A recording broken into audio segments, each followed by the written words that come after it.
So it's, what, 1992? 1992. I was the chief of aerospace medicine, and he said, I've got something to show you even you have never seen. Wow. And when I sat down in his chair, there's a saucer 20 feet across. It was sort of like a modified egg. There were no rivets, no seams, but then later on, it rotated. It was clear as day. It said U.S. Air Force. But then when I said, why would we build it in a design like this? He looked at me and went, we got it from them. I flew helicopters and I flew F-16s. No vehicle I have ever known of could obtain a 45-degree angle of attack without moving. So when these companies say, look, we made this thing, look at how fancy it is, that's to get the people's attention so they don't look at this other thing that they're spending all the money on. In 2023, when David Grush testified under oath before Congress, he explained to the world and to our system of government a host of staggering revelations. The military has an alien craft retrieval program. There were bodies in some of these vehicles, and he also confirmed what had long been speculated, that some combination of secret military programs and private aerospace companies have developed reverse-engineered versions of this alien technology. Well, many of you watching this channel might have thought, like me, that Grush's personal bravery and commitment to disclosing these truths was worthy of the utmost respect. It was unfortunate to see the tried and tested playbook of discrediting and ad hominem attacks that emerged in the wake of his testimony. Yeah, definitely experienced some really nuts stuff. I don't like throwing shade, but like Neil deGrasse Tyson, right? Oh yeah. He's made up his mind. I've read his tweets and I'm like,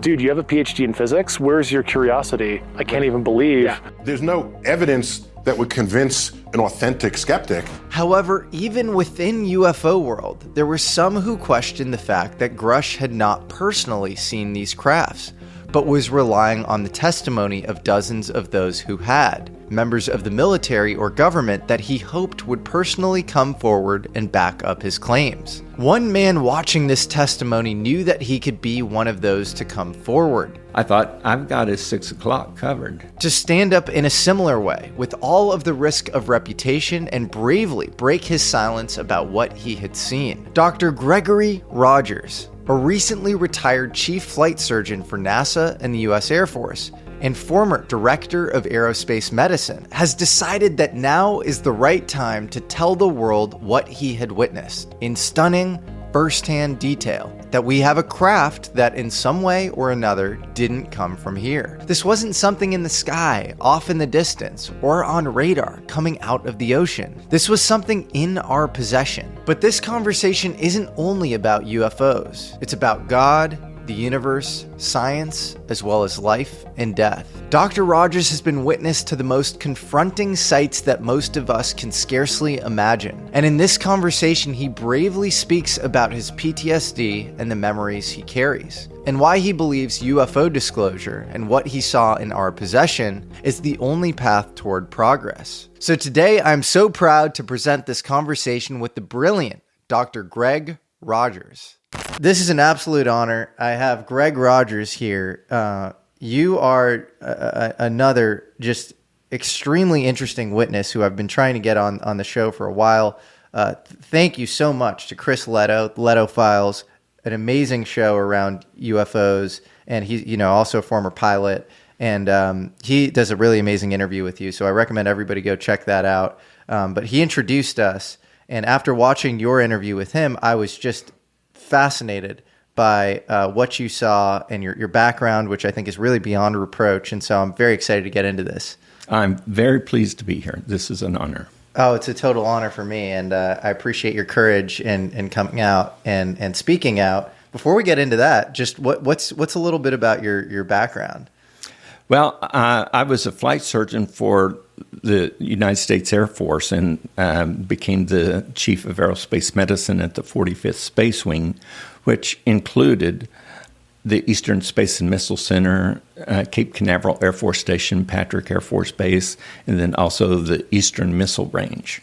But as such, we also supported tenant units that included a vast array of units, including we had aircraft from the 9th Strategic Reconnaissance Wing that most people would know as U-2s.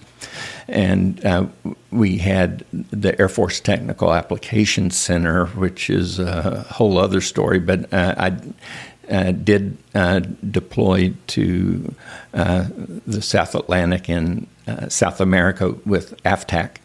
But we did search and rescue missions out in the ocean. If somebody managed to sink their boat and call in for help, we would go out and rescue them. So I had a wide range of duties. Now, then the one that most people find most fascinating was that I was the senior flight surgeon for the Astronaut Rescue and Recovery Team at Kennedy Space Center. So every time we had a space shuttle launch, I would climb in Jolly 1. We had other flight surgeons that would get in Jolly 2 and Jolly 3. So we would clear the box to make sure that there was no unwanted people into the downrange area at the time of launch. But then the 3 helicopters with the 3 flight doctors on it and 3 sets of PJs, pararescue jumpers, were always sitting at the shuttle landing facility for any launch or landing opportunities for the space shuttle, because nothing about flying the space shuttle is routine. Even at the end of its service time, it was still considered an experimental vehicle. Wow. So that's a pretty important role. I mean, you were kind of hands-on with Yes. people inside the space shuttle at its kind of inception moment. Well, plus I helped to make other changes. As an example, when I first got there in 1989, do you remember the orange launch entry suits that the astronauts wore? Sure, yeah. Well, in their right lower leg pocket, they had 2 Chem lights, and they were both red. As soon as I heard that, I said, "You got to be kidding. What are you doing with red Chem lights?" And they said, "Well, we want to make sure it doesn't affect their night vision." I said, "Forget their night vision. First of all, green Chem lights are not going to affect their night vision. They're not bright enough. But we can't see the red Chem lights on our night vision goggles when we're looking for them unless we fly right over them. You give them green Chem lights, and on a clear night, we can spot them 5 miles away. So what I'm concerned about is my ability to rescue those astronauts and save their lives." So it took me a year and a half to get NASA to switch to the green Chem lights. That's a big deal. So you were the guy behind the switch from Yes. the red Chem lights to the green Chem lights. Yes, and in fact, after one of the MODATA exercises, that's an exercise where the astronauts would bail out into the Atlantic Ocean, and then all the rescue forces have to go find and rescue them, regardless of the day or night or anything else. But Colonel Shokaitis was the head of DDMS, which is the Department of Defense Manned Space Support Office. And so the following day, when we had our debriefing, when it got around to me, he said, "Okay, Major Rogers, what are you complaining about this year?" I said, "I'm going to complain about 3 of the same things I complained about last year because they didn't get fixed." And so one of them was the Chem lights. And after me throwing a fit in that meeting, it was only like 2 months later that we finally got the Chem lights fixed. Wow. Crazy. Well, that's an amazing thing that you can, take credit for. Yeah. Well, people think of NASA as the smartest, greatest thing. Some of the NASA managers wanted to make spacesuits, and they did not want to involve the Air Force or the rescue forces. So they made these beautiful blue flight suits. You can still see astronauts having pictures taken in the blue flight suits. So when you go back in history, you'll see that. When they showed it to the rescue forces, we all went, "You got to be kidding. Those are blue. When they bail out into the ocean, how are we going to see them?" So even if you go back to like the first few launches, STS 1, 2, 3, 4, they had to go to Beale Air Force Base and borrow the yellow spacesuits that the U-2 and SR-71 guys fly, because you couldn't fly with the NASA ones. So anytime, go back and look at Young and Crippen in STS-1, they've got yellow spacesuits on. Whoa. Pretty crazy. Well, yeah, no, you think of it as this kind of untouchably perfect, organization, and I guess it's not that. Yeah, well, it all boils down to humans and human error. So for context for the audience, you're at Patrick Air Force Base, and Patrick Air Force Base in 1992. 1992.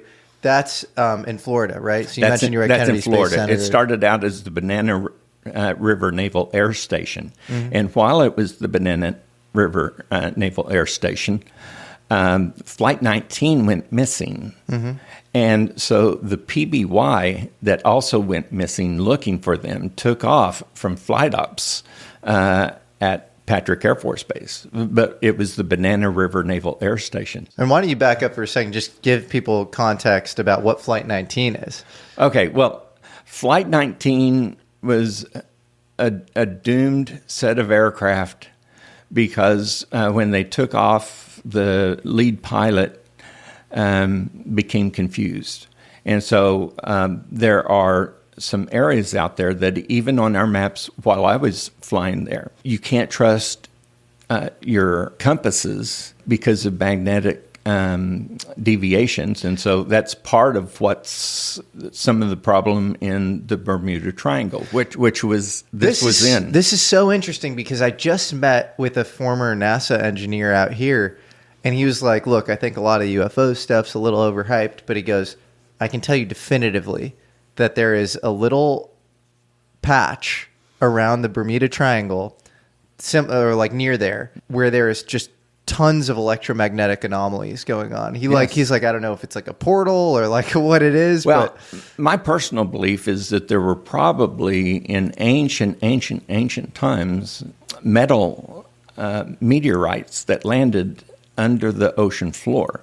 And as we fly over them, you can watch your compasses go crazy, and then you fly 2 or 3 more miles and they settle down and you go right back to normal. So there are times that, especially with our pilots who know how to fly by instrument flight rules, they would just forget the normal navigation, continue on their path because they knew when they got to the other side of the deformation area that they could trust their instruments again. So what happened with Flight 19? Well, they took off and they were going to go out and do a bombing raid. Well, the lead pilot got disoriented.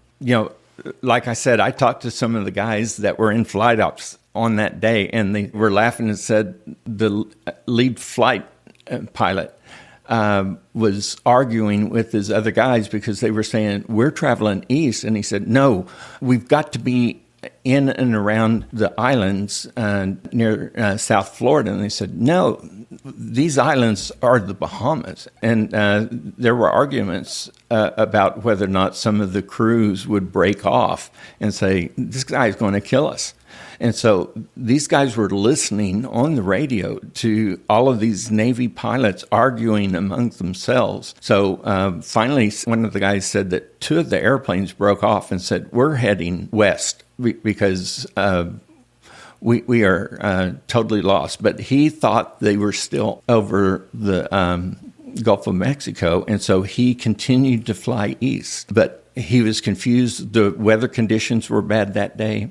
And so there were all sorts of problems. Well, when they lost contact with Flight 19, they had this flying boat, and it had two wings, but it could land on water. Well, they went out a few miles, and they lost contact with them, but there was a visiting ship that registered an in-flight explosion at about the location where the PBY would have been. So because of the confluence of the loss of this flying boat and Flight 19, everybody heard the first big, great story about the Bermuda Triangle from that flight. Wow.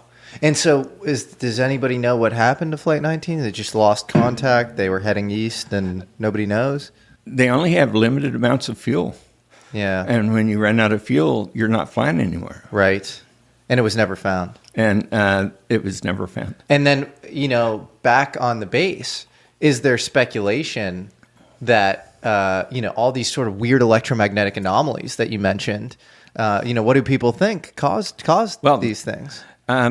There were discussion of all of these things, but we had areas that we had marked on our maps that this is an area that you don't want to trust your magnetic compass on. And so we knew to either avoid those areas or account for the effect of the magnetic flaws when you flew over that area. Fascinating. Do you, what I've found just anecdotally is when I meet people inside the government or who've worked at, NASA or the Air Force, you expect them to be less conspiratorial than people on the outside in the civilian world, right? Because they sort of know more. Well, one way or the other. Often it's the inverse, where they've seen a thing or two. They know that, there's some weird things in our reality, like the, Bermuda Triangle thing you just mentioned.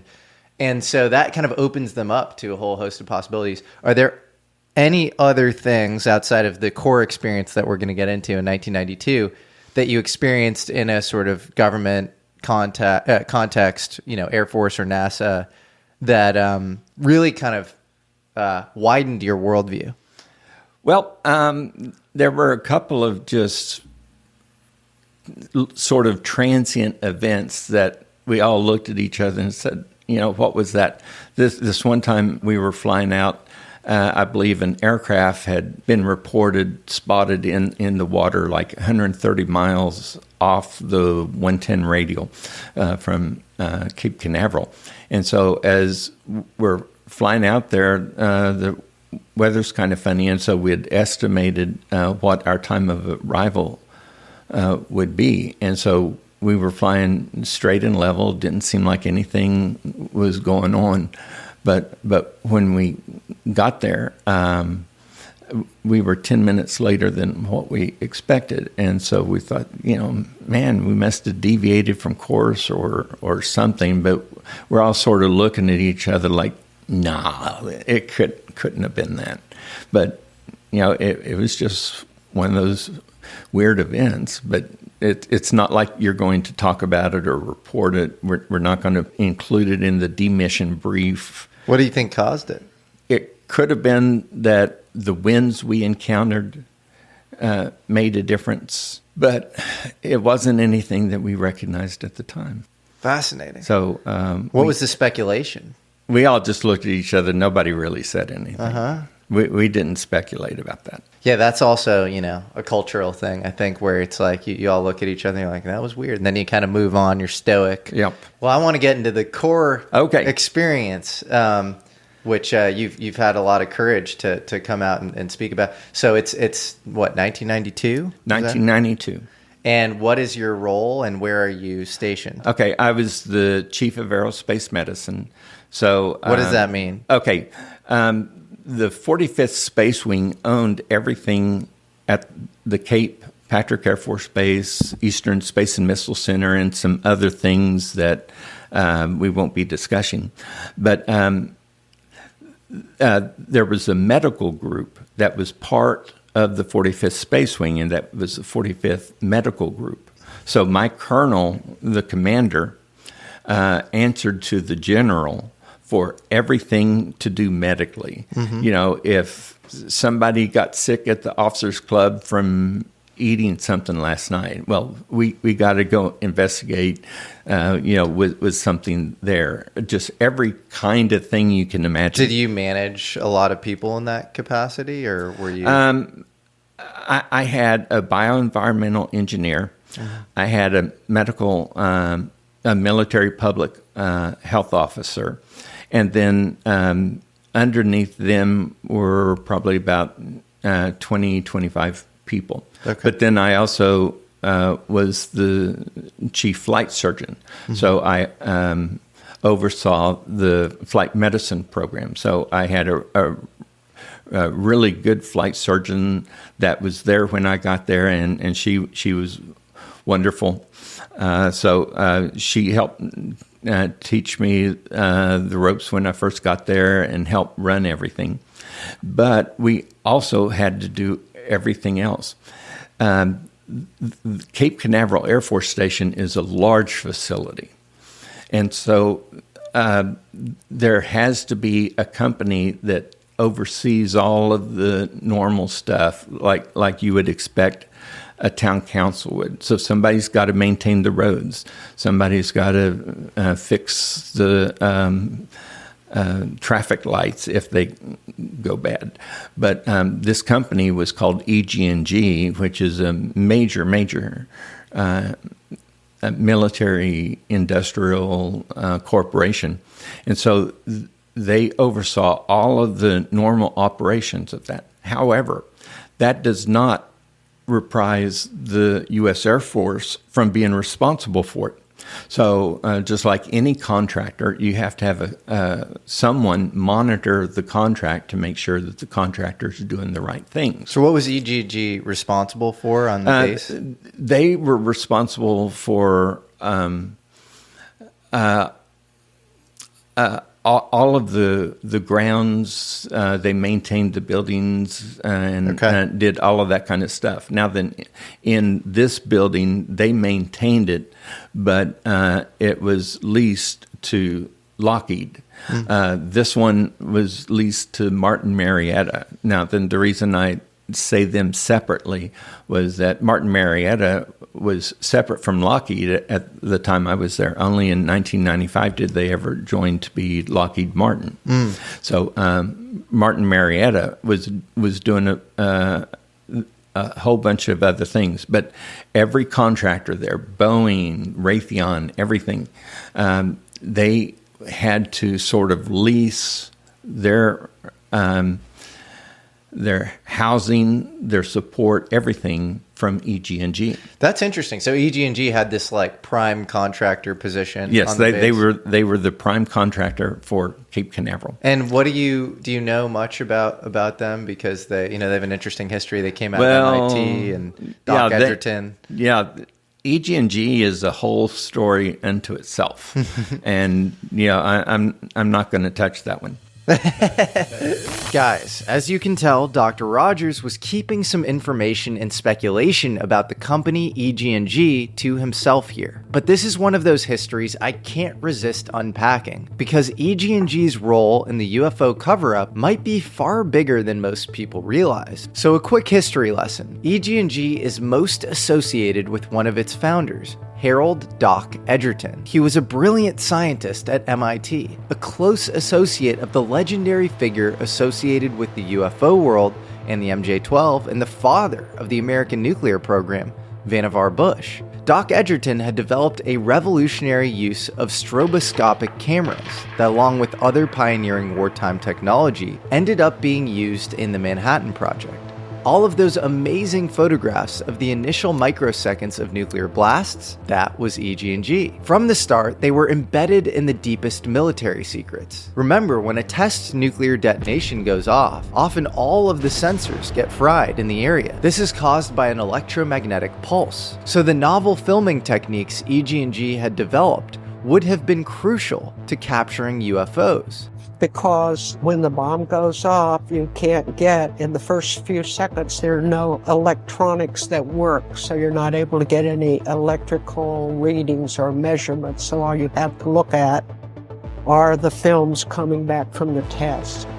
And we all know UFOs show up consistently around nuclear detonations. This would have given EG&G proprietary and early knowledge of the UFO phenomena. By the 1950s, EG&G was woven into the fabric of the Atomic Energy Commission itself. If you've watched this channel before, you will know that the Atomic Energy Commission has more than a few shady ties to UFO programs. EG&G became the AEC's prime contractor and later filled the same role for the Department of Energy. EG&G essentially ran the Nevada test site where the most nuclear detonations occurred. They also worked side by side with Los Alamos, Livermore, and Sandia Labs to develop and refine atomic weapons. The Atomic Energy Commission trusted EG&G with its most sensitive operations. They held the Q clearances and had intimate access to the depths of the atomic kingdom.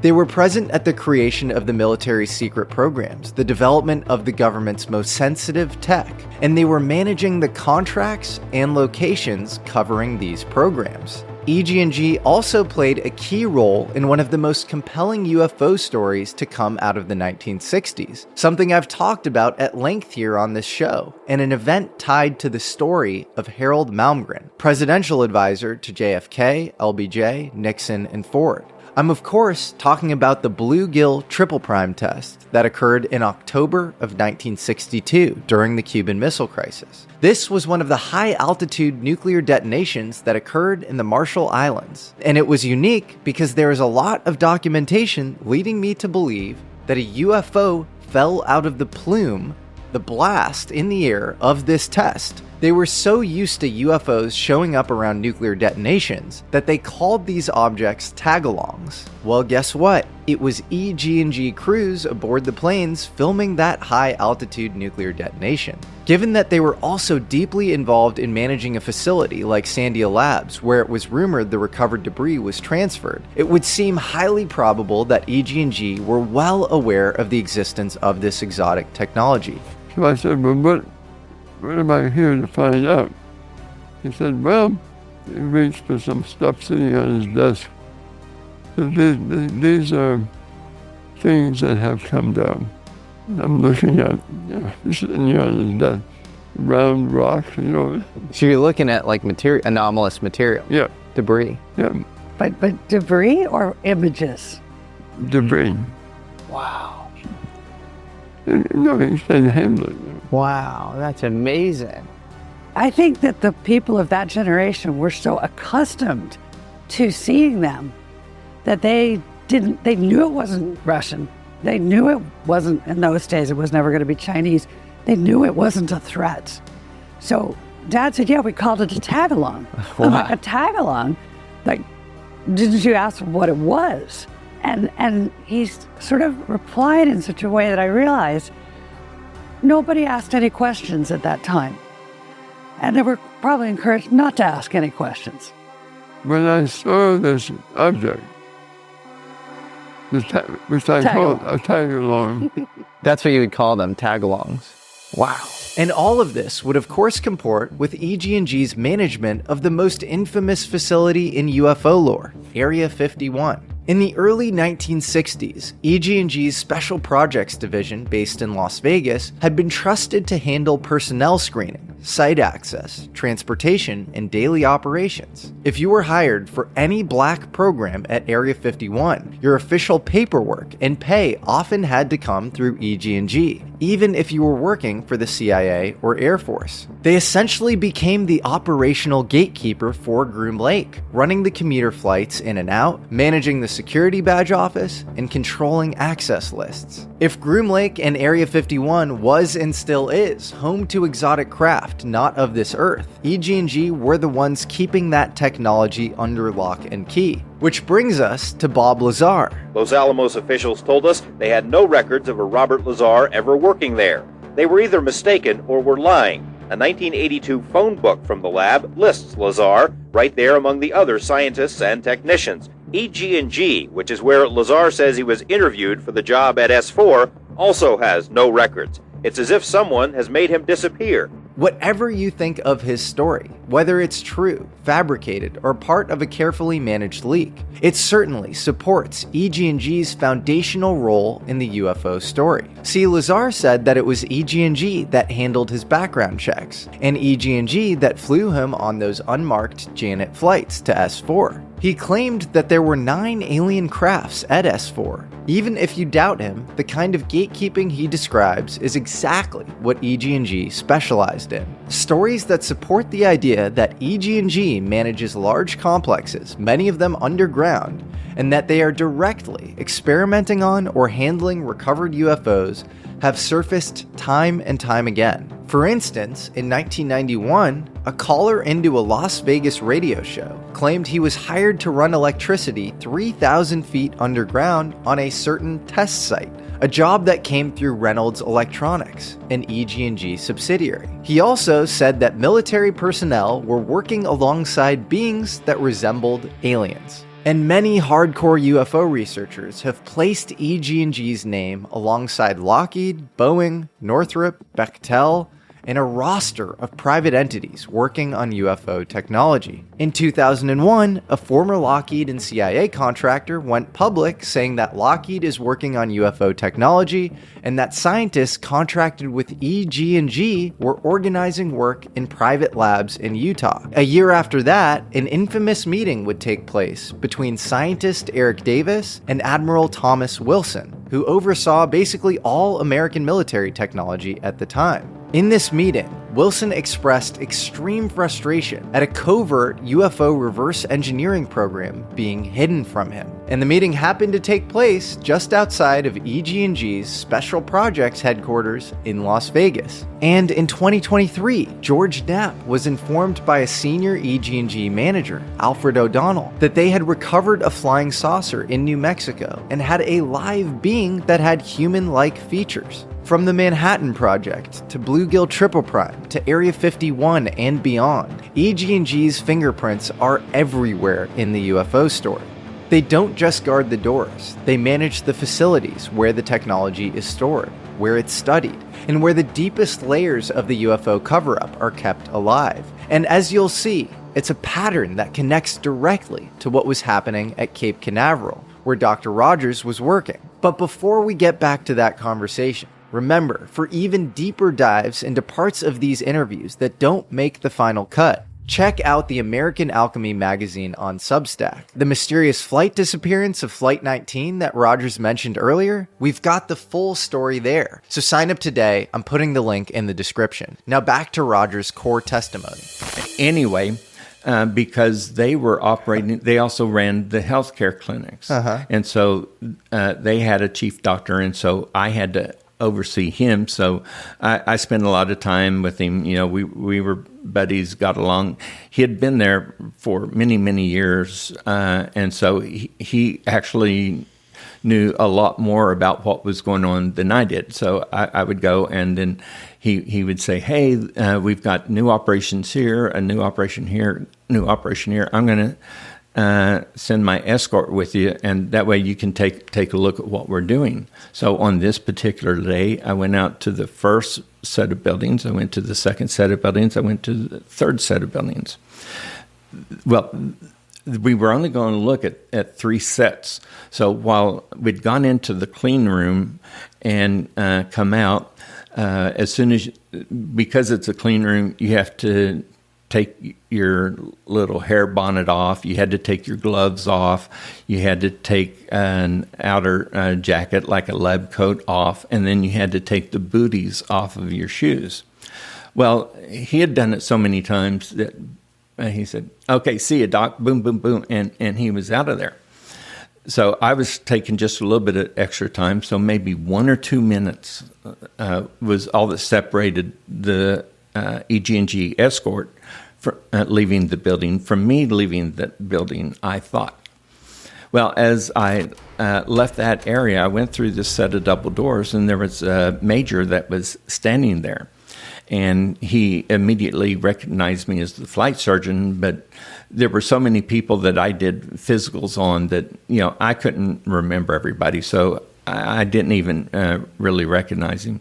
But he was smiling real big, and he said, I've got something to show you even you have never seen. Wow. Now then, I believe the reason he said that was because with the EG&G contract, I went to probably 80% of the buildings on Cape Canaveral. the people in a specific work site for compartmentalization, they could go to that building and then they left, but they couldn't go to any of the other buildings. That way we didn't have cross-contamination of people learning things that they had no need to know. So he knew I went all over the Cape, on top of everything else. For a lot of the different sections, you had to have specific ID cards. So at the time, I probably had like 12 different ID cards. He had one. So, but he was anxious to show me something. So he said, "I got to show you this." So I said, "Okay, well, show it to me, and let's get on with it." You think he's trying to impress you? Oh yeah, absolutely. What day is this? Do you know the date? No, I would say it was in like April or May. It wasn't.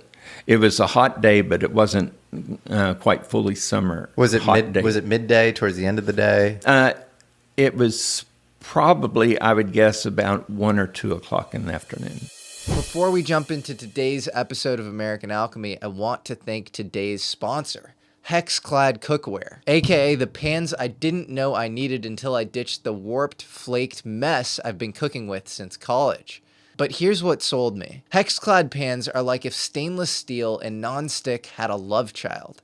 And then Gordon Ramsay adopted it. No joke, he actually uses them at home and in his restaurants. And as we all know, that guy doesn't suffer fools gladly. So he probably has equally high standards for his cookware. First meal I made, a seared steak and some scrambled eggs. No sticking, no smoke alarm, no soaking it overnight like it's some artifact from an archaeological dig. They're oven safe up to 500 degrees Fahrenheit, they're toxic free, and they even come somehow with a lifetime warranty, which to me sounds like cookware immortality. And the knives, Japanese Damascus steel, 67 layers. It's this kind of precision that makes you wonder if these were reverse engineered from material found at a UFO crash site. So if you've got some sad pan haunting your kitchen, replace it. For a limited time, get 10% off my exclusive link, hexclad.com/Jesse. Again, that's hexclad.com/Jesse. Please use that link. It shows a ton of support for the channel and you get a discount. Now back to the episode. So I'm anxious to get back to my clinic. Our clinic would close at 4 to 4:30, and so anything that had gone on while I was gone, I would have to deal with when I got back. So I was interested in getting back. Well, he took me inside this office that was there, and that didn't seem unusual. There was a door, and then there were 2 or 3 windows there, and they all had louvered blinds on them. Well, as soon as he took me inside there, he shut the door and locked it. And then he closed the louvered blinds for the door, and then he closed the louvered blinds for all of these windows. So I'm thinking, what's he doing? This is kind of strange. Well, he sat down at his computer console, and so he turned it on, and he turned on his video apparatus, computer screen. And so I'm just sort of sitting there talking, but he's talking kind of excited. So I'm mainly just listening, okay, this guy's excited about something, whatever. So, when the screen finally came up, he did something, to sort of fine tune it, I guess, or something. And then all of a sudden he said, "Sit down here." So he moved to the seat next to his chair, and I sat down in his chair. And when I sat down in his chair, I looked at his screen, and I was totally shocked. It was a closed-circuit television feed, and it had no identification of classification, location where it was coming from, the time of day it was, anything about it. The screen was completely clean. All I could see was this closed-circuit television How'd feed. you know it was a closed-circuit feed? Because that's what it looked like. Sure. Yeah. I'd seen dozens and dozens of them, and here's another one, and it was just like all of the others. There was nothing special about it except for what was on the screen. So when I looked at it, there were two guys over to the right lower hand, and they looked like engineer types to me because they had on lab coats. And this is in the frame on the screen. In the frame on the screen. Well, over to the right, there were three guys, and they had Tyvek suits, I would call them now. And they were standing there talking, and right in between them, there's a saucer. I would say it's a flying saucer, but it wasn't flying yet. But there's a saucer 20 feet across. It was sort of like a modified egg. The surface was completely smooth. There were no rivets, no seams, no windows, nothing that I could see. Do you know what color it was? Oh, it was pearly white. Pearly white. And was it an egg or was it a saucer? Well, it was a saucer that was shaped. An egg is a little off-center. If you could modify the egg to where it wasn't off-center, that's sort of what it would look like. So it was like, I can totally picture. So it's like a pancake or something with some... a really thick pancake. Yes, with some concave ends or whatever. Yeah, interesting. Now then, there were... Because this was pearly white, I mean, you couldn't see anything else on it. There were black rectangles that had been, I assume, painted onto the vehicle. So along the beam, about 60% of the spacecraft was above and 40% below, but it had this beam that went across. From the 1230 to 230 point, there was a horizontal rectangle that was pure black. And then from the 330 to 530, it was pure black. And then as I saw motion later, I could tell that at 630 to 830, there was a horizontal rectangle that was black, and another one at the 930 to 1130. So along the beam, these four rectangles covered most of the area. Now then, at what I would call the 3 o'clock position, there was a vertical rectangle. And I could barely see something at the 6 o'clock position, but as I saw it moving later, I could tell that there was the same rectangle at 3 o'clock, 6 o'clock, and 9 o'clock. Aside from that, it was just pearly white. I immediately thought, this is a testbed program. This is an experimental vehicle, and they've had to paint the rectangles so that they could watch the motion.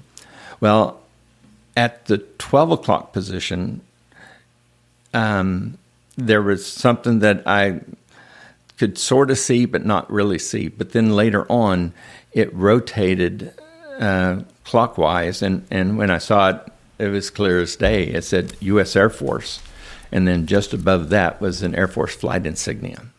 And so the craft rotated. How did it rotate? Well, it was initially on the floor, and then all of a sudden it just lifted off, just light as a feather. Whoa! If I had not been watching it, I might not have even seen it. It was such smooth motion.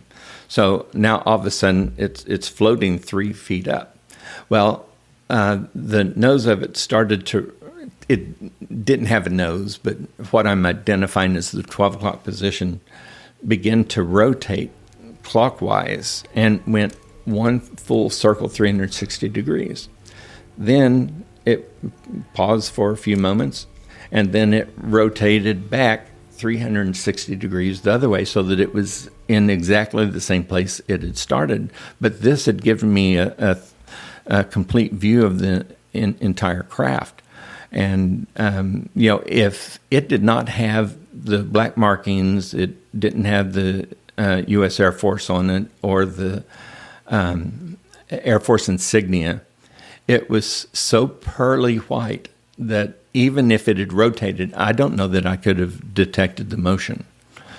So with those rectangles on there and the markings, I could see the rotation. And you saw U.S. Air Force. And I saw U.S. Air Force on it. And so these two guys in the room, what are they doing? Well, everybody left before they initiated action. I should have said that. But this sort of like warning beacon went off and tells everybody, okay, get out of the way. We're about to do this. So it was like some sort of test or something. Oh, yes. I absolutely believe that this was the test of a prototype flying saucer. And I believe it was probably owned by a defense contractor and was not part of the U.S. Air Force inventory. Do you have any sense of which defense contractor might have owned it? Or there was nothing that gave me a clue, so whatever I came up with would be speculation on my part. But like, I don't know, maybe EG&G, given that... Oh, no, it wouldn't have been EG&G. Okay. It would have been something like Lockheed or Northrop. Boeing, Northrop. Got it. Raytheon. Raytheon. That would have been a little bit of a big thing for Raytheon by themselves, but they could have certainly been in partnership with the consortium. Martin Marietta at the time, this is 92, Lockheed and Martin Marietta had not joined into Lockheed Martin yet. So in 95 they did that. But somebody owns this thing, and I did not believe it's the U.S. Air Force. Every time, when we wanted to have the F-117, we didn't start off with the F-117. Back in the 70s, we started with what's called the Have Blue system. And so it was a primitive attempt to try to show that we could do this. Once we had the Have Blue system working and functioning, then the Air Force said, okay, we're going to give you a contract. We want you to build this many F-117s. And so they modified it and improved it and then made the actual F-117, and then the Air Force paid them for it, and it went into the Air Force inventory. So at that point, the Air Force owned it. But when it was Have Blue and it was the preliminary designs, the U.S. Air Force did not own that, even though it had U.S. Air Force markings. It was owned by Lockheed Skunk Works. And so you're looking at this craft. Do you have any sense of, outside of the U.S. Air Force insignia on it, whether it is extraterrestrial or not from here, or whether it is from here? When I saw this thing, I looked over at the guy and I said, who would design something like that? And he said, I can't tell you. But then when I said, well, why would we build it in a design like this? This is exactly what he did. He looked at me and went, we got it from them. So, I mean, I don't have to figure out what that means. But that was exactly what he said. We got it from them. Now, then one of the characteristics of this thing was that as soon as it became activated, there were electromagnetic discharges across the surface of the vehicle. But I could not detect any sort of structure for what was producing those signals. If you see a little patch on the side of an aircraft, you can say, either that's an electronic marker. These days we even have radars that are having a very small location, but there was nothing like that. This thing was nothing to generate the electromagnetic anomalies. It was pearly white. How could you even see electromagnetic anomalies around the craft just through first of all, video footage? I also heard them.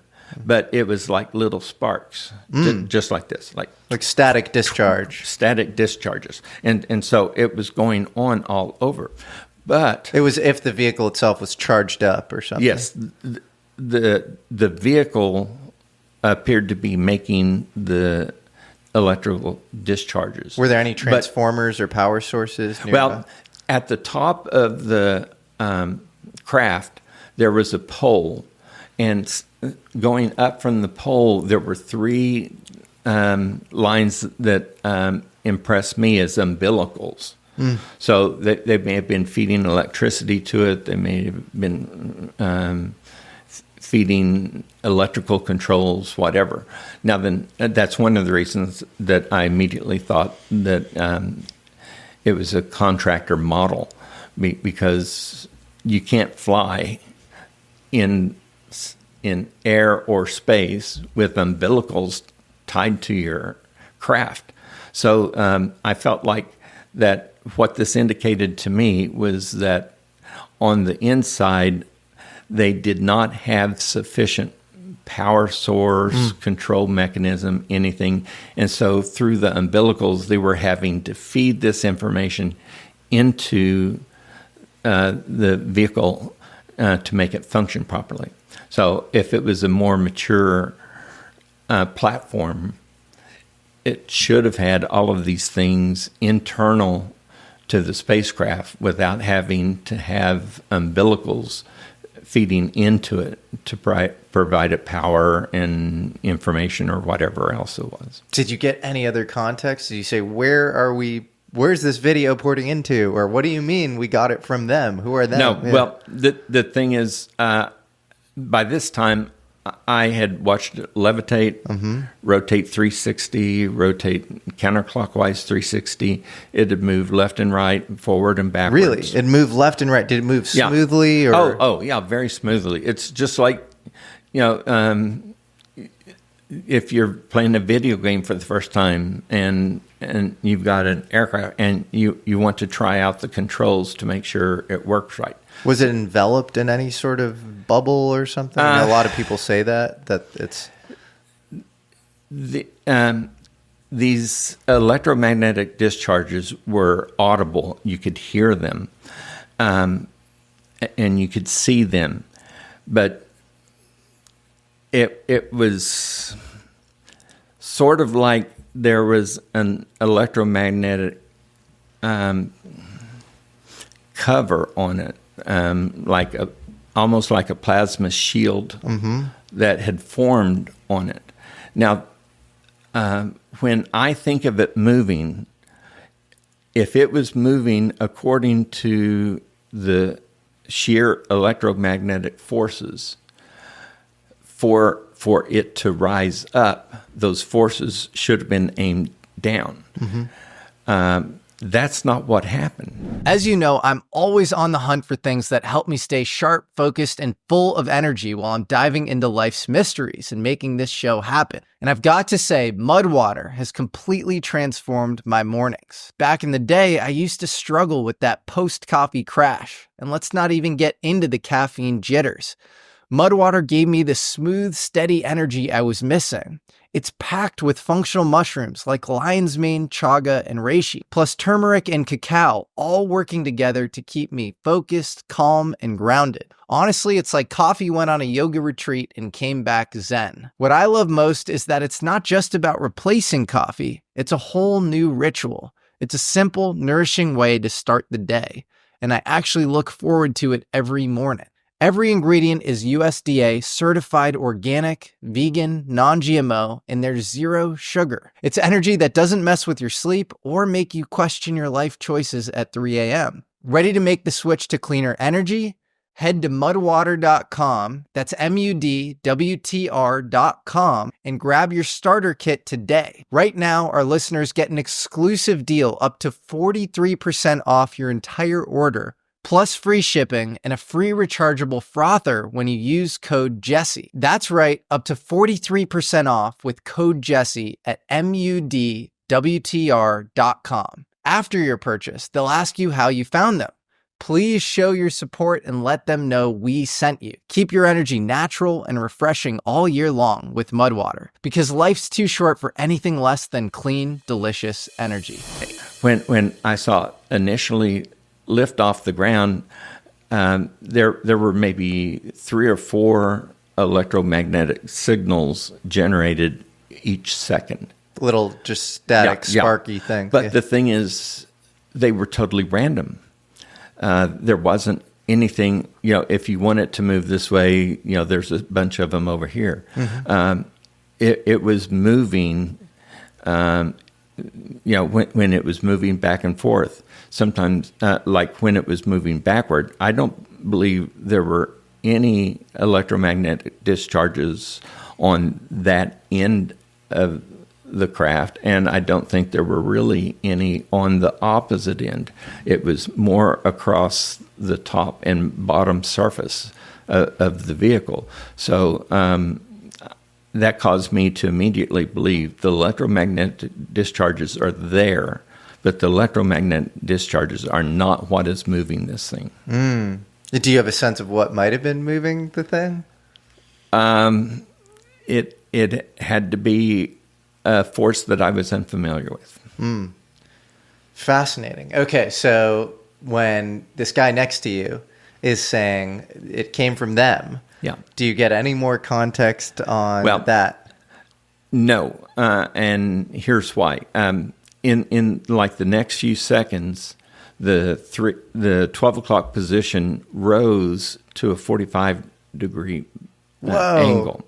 Now then, that's almost like the Commander David Fravor thing, where it's like it goes boop, Yes. Now then, I flew helicopters and I flew F-16s.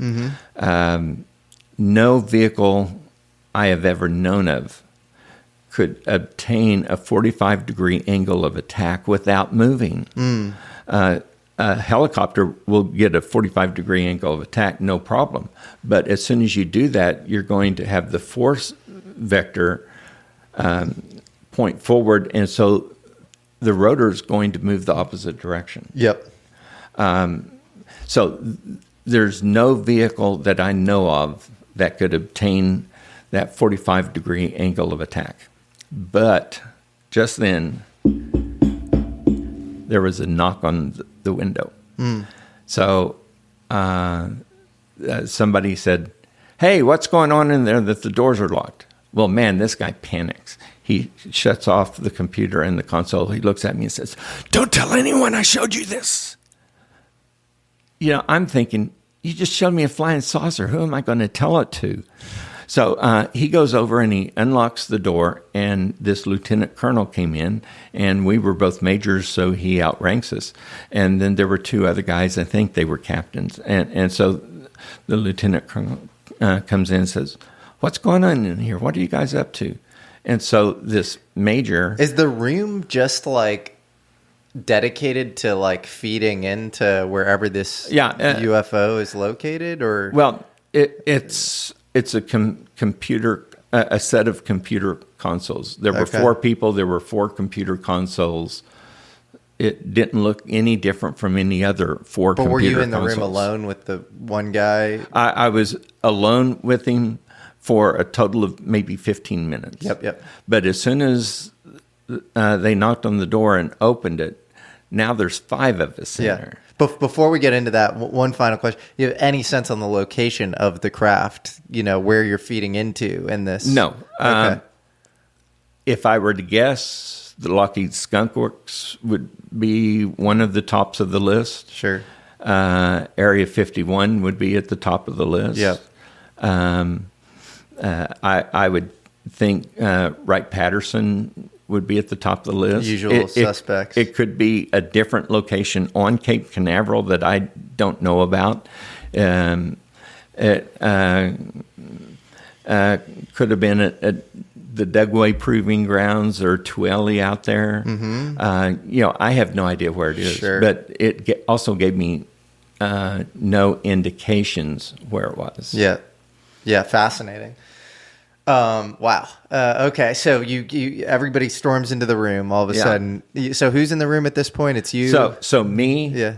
the major that showed it to me, Yeah. a lieutenant colonel, and I believe it was 2 captains.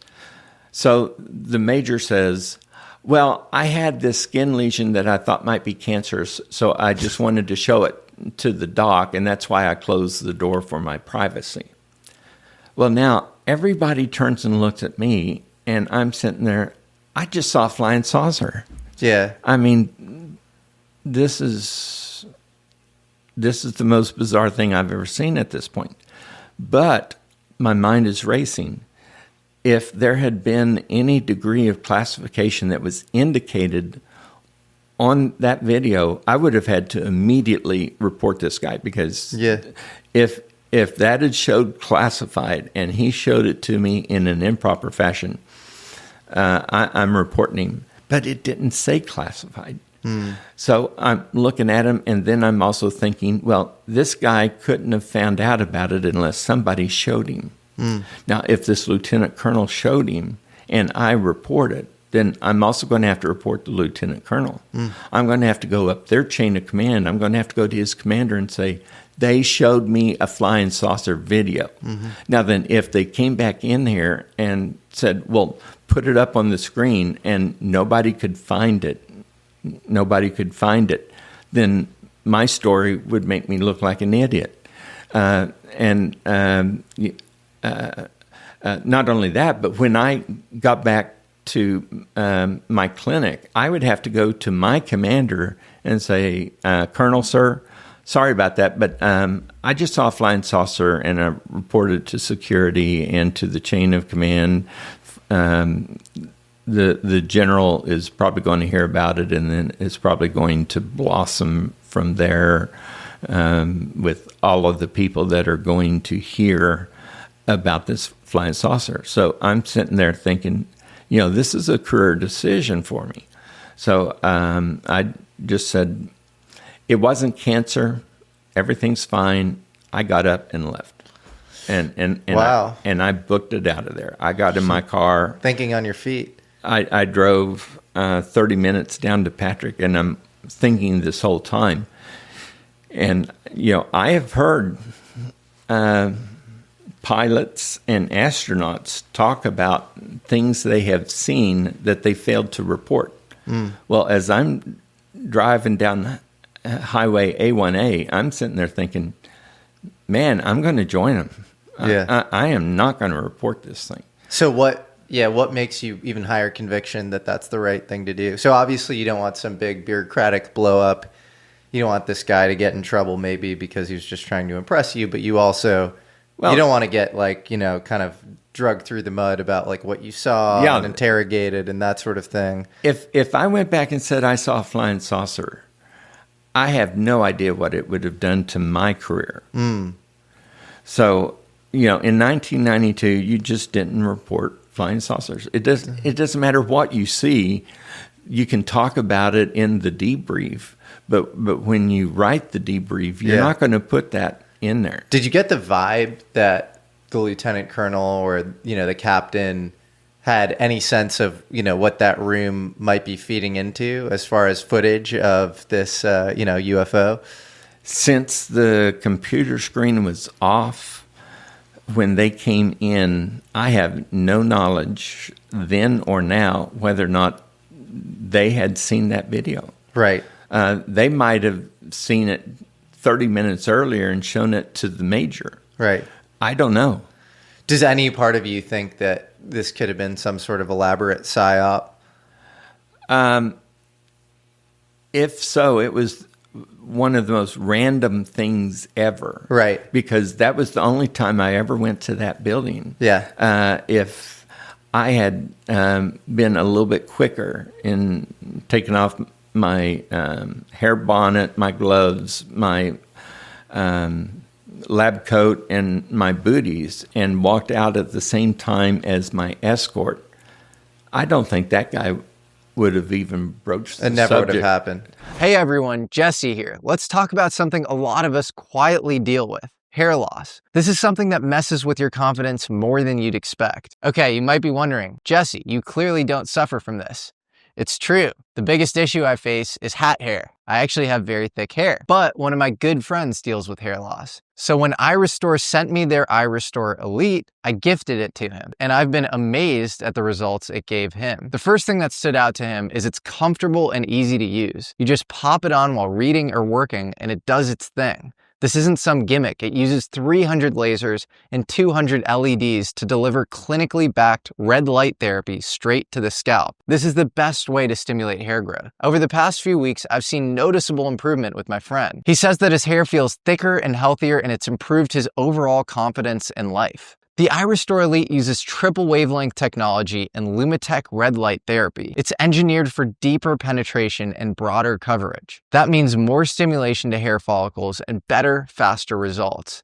And look, if it doesn't work for you, they offer a 12-month money-back guarantee. I've never heard of a money-back guarantee that lasts that long. Try it consistently, and if you're not happy, they get you your money back. Of course, the restocking fee applies. That made it a no-brainer for my friend. So give yourself the gift of hair confidence this spring. For a limited time only, our listeners get a huge discount on iRestore Elite when you use code JESSE, Jesse, at iRestore.com. Head over to iRestore.com and use code JESSE, Jesse, for our show's exclusive discounts on the iRestore Elite. Please support our show and tell them we sent you. Hair loss is frustrating. You don't have to fight it alone, thanks to iRestore. If I'm by myself, he mentions it. But if I'm with an EG&G escorts, I don't think he would bring it up in any way, shape, or form. What do you think his incentive was to? Because it's like he didn't have a prior relationship with you, right? He didn't know who you were, essentially, right? He knew who I was. He knew you were. I might have done his physical a year and a half before. Okay, but you guys weren't close friends. No, it's like when you're an ER doctor and you're busy all day long. So you probably knew everybody.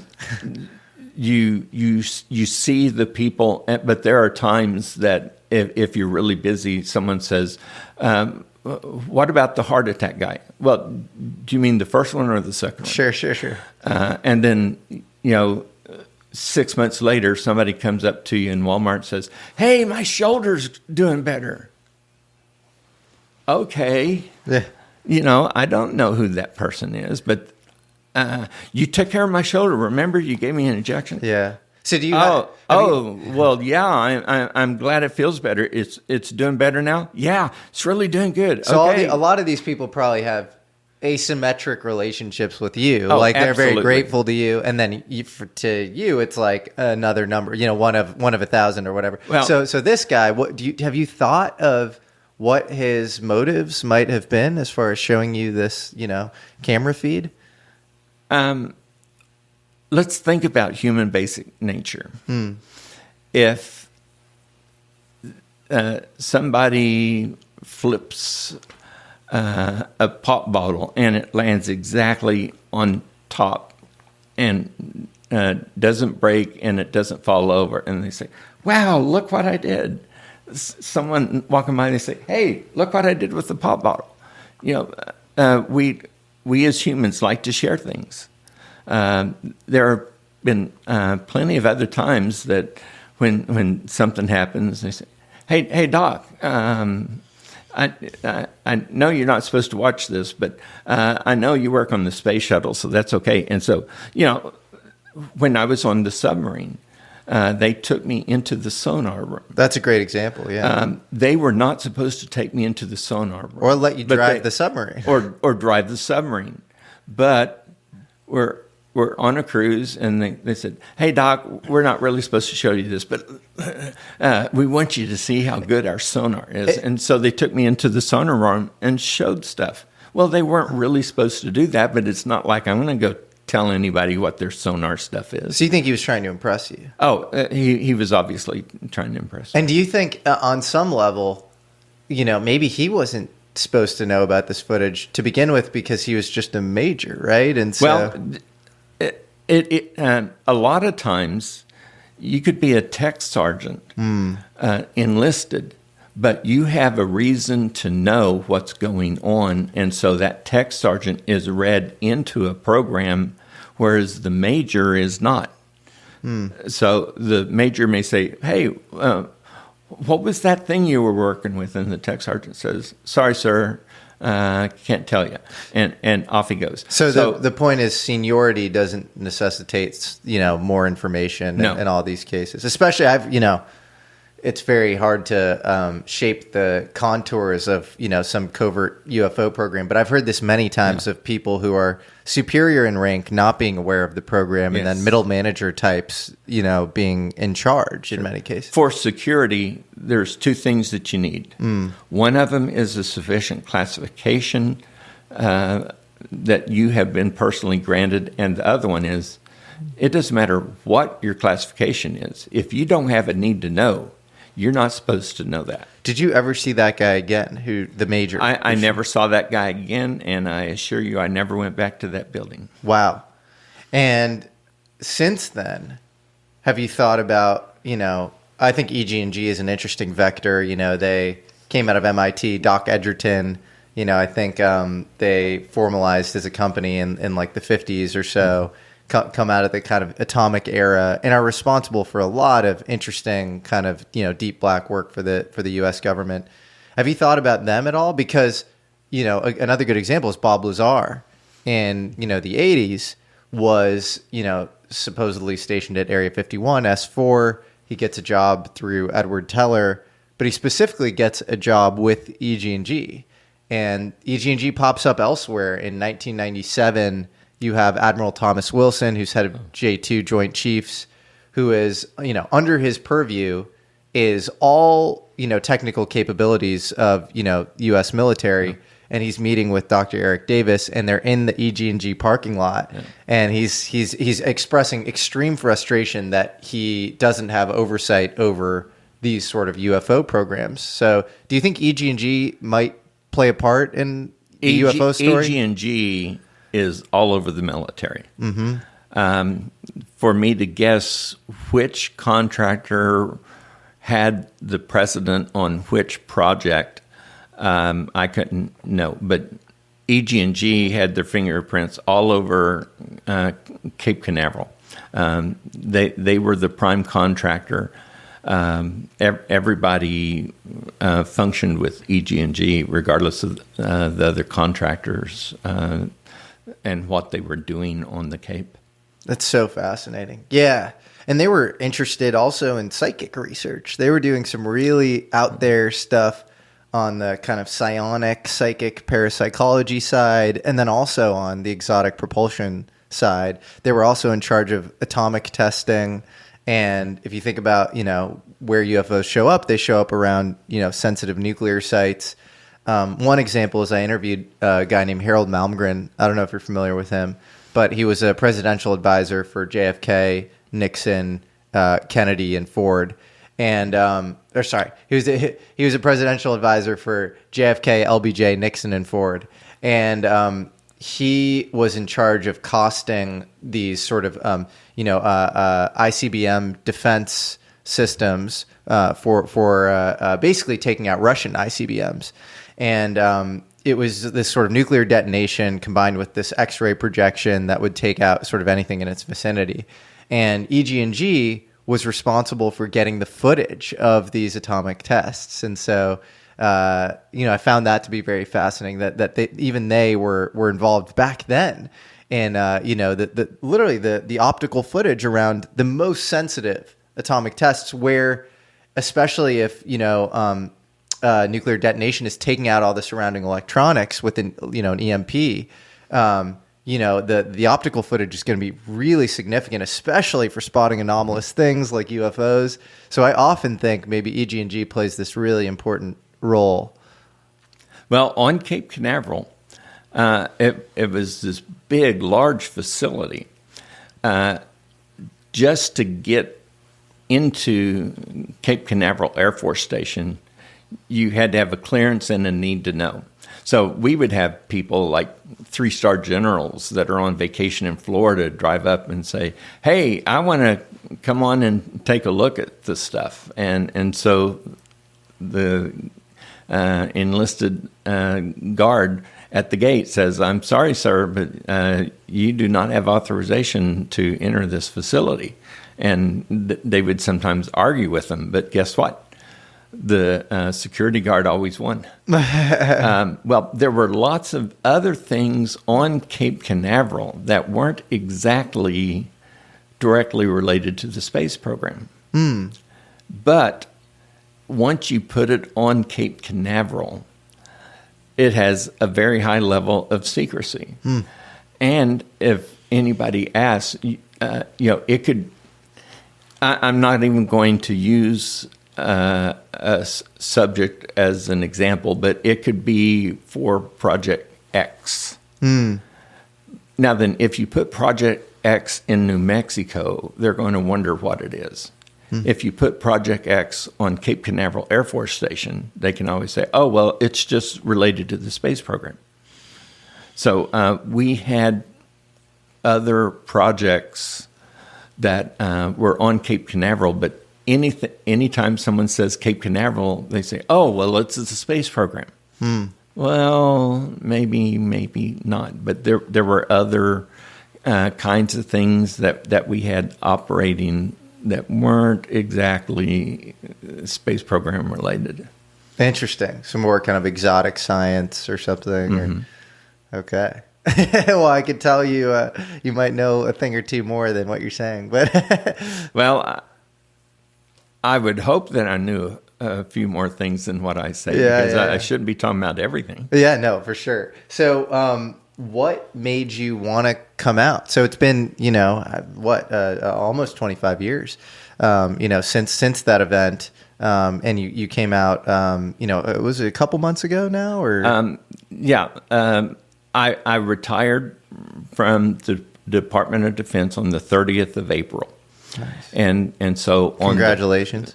Yes, thank you. Yeah. I still haven't gotten all my pay straight. So if anyone in the pay department is listening, make sure I get my retirement pay straightened out. Yeah. He won't do any more interviews if you just pay him now. I'm just kidding. I don't want to link those two things at all. I'm joking. But extort the guy. On the 4th of May, Josh Boswell came out with an interview from the UK Daily Mail, and then Ty Roberts came out with one for both the International UFO Bureau and also for Total Disclosure. He's part of both of those. I need to say that I am on the board for the International UFO Bureau. I'm from Oklahoma, so guess what? It's headquartered in Oklahoma City, so that comes out very handy. Well, were you into UFOs before the sighting at all, or before this, security camera sighting? You have to go back to 1969, I believe it was, and when I read Chariots of the Gods by Eric von Däniken, I was hooked. Yeah. I was hooked for life. And my wife was even more hooked than I was. So she has always been fascinated with all of this Would stuff. you talk about it on the base with people? Would you, express interest in UFOs? We would sometimes talk about things of that sort, even though if someone walked into the room and said, "What were you just talking about?" we would have said, "Baseball." Yeah. And you don't think you were kind of psychologically profiled and tracked, and they were like, you know what, Doc Rogers, he loves the UFO thing, and then they try to show you a thing to corroborate your belief or something? I had no idea I was going to that building that day. Yep. My EG&G escort knew I was going to that building that day, but so could it have been this EG&G coordinated psyop or something? But he would have had to have done something more to make sure that he did not walk out at the same time I did in order for that major to speak with me. Because that major knew me as a flight sergeant, but he would not have known the escort as an EG&G guy. And if we had walked out at the same time, I don't think he would have brought anything to my attention. Yeah, and also it is a good question. To what end? Like, what do they want from that? You know, it's wow. Okay, well, so yeah, you know, the average person, they look up in the sky, they think they see a UFO, they take their camera. Their family comes home. What are they going to do with their family? They're going to show it to everybody they know. That's what we as humans tend to do, and so wanting to show something unusual to other people is pretty common. Yeah. Yeah, no, totally. Often Occam's razor on a lot of these things is just the human aspects of it. And like people talk more than they should. They want to impress other people more than they should. And, you know, it's the human fallibility explains way more than, you know, people want some sort of, you know, super coordinated psyop or whatever, and that's just often not the case. So you know, 2 decades plus go by, you retire, and what makes you want to come and speak out about this sighting that you had? First of all, everything changed in 2017 when the New York Times article came out, and I saw the videos. You know, having known pilots for so many years, it wasn't just what they were looking at. Even if I had not seen what they were looking at, when I heard the tone of the voices of these pilots as they're talking back and forth to each other, like, wow, did you see that? They're not watching anything ordinary. No. I would recognize from their voice, oh my goodness, they are seeing something they have never seen in their life. Because you've probably heard audio, tons of audio from pilots. Well, I've flown with pilots. Yeah. So, you know, if we're in a formation and all of a sudden, you know, some strange things happen, you know, we talk about it. One time. Have you ever seen a UFO in the air with any pilots? No, I haven't. Okay. But as an example of something that happens, I was in a Black Hawk flying in Germany, and we were flying low level, which meant that as we came over the hill, we were supposed to be within 25 feet above ground level, AGL. And so we had come over this hill and was going down into the valley, and then there was a hill on the other side, and this was the last hill before you get to the Rhine River Valley.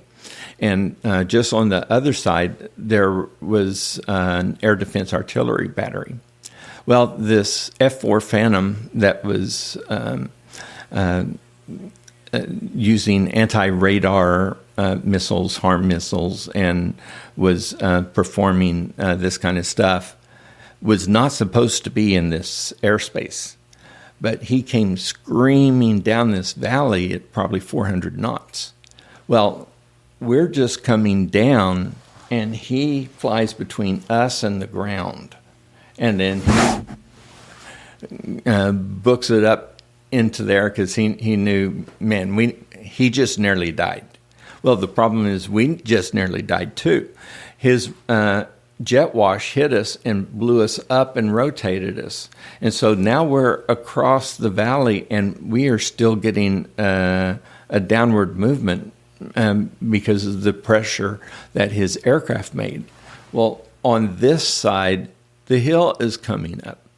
So we deviate to try to gain as much air as possible. So we can't go straight. We go right into the mountain. So we bank as hard as we can. And when we get up to right here, there was a road. And so they have 100-foot high trees there.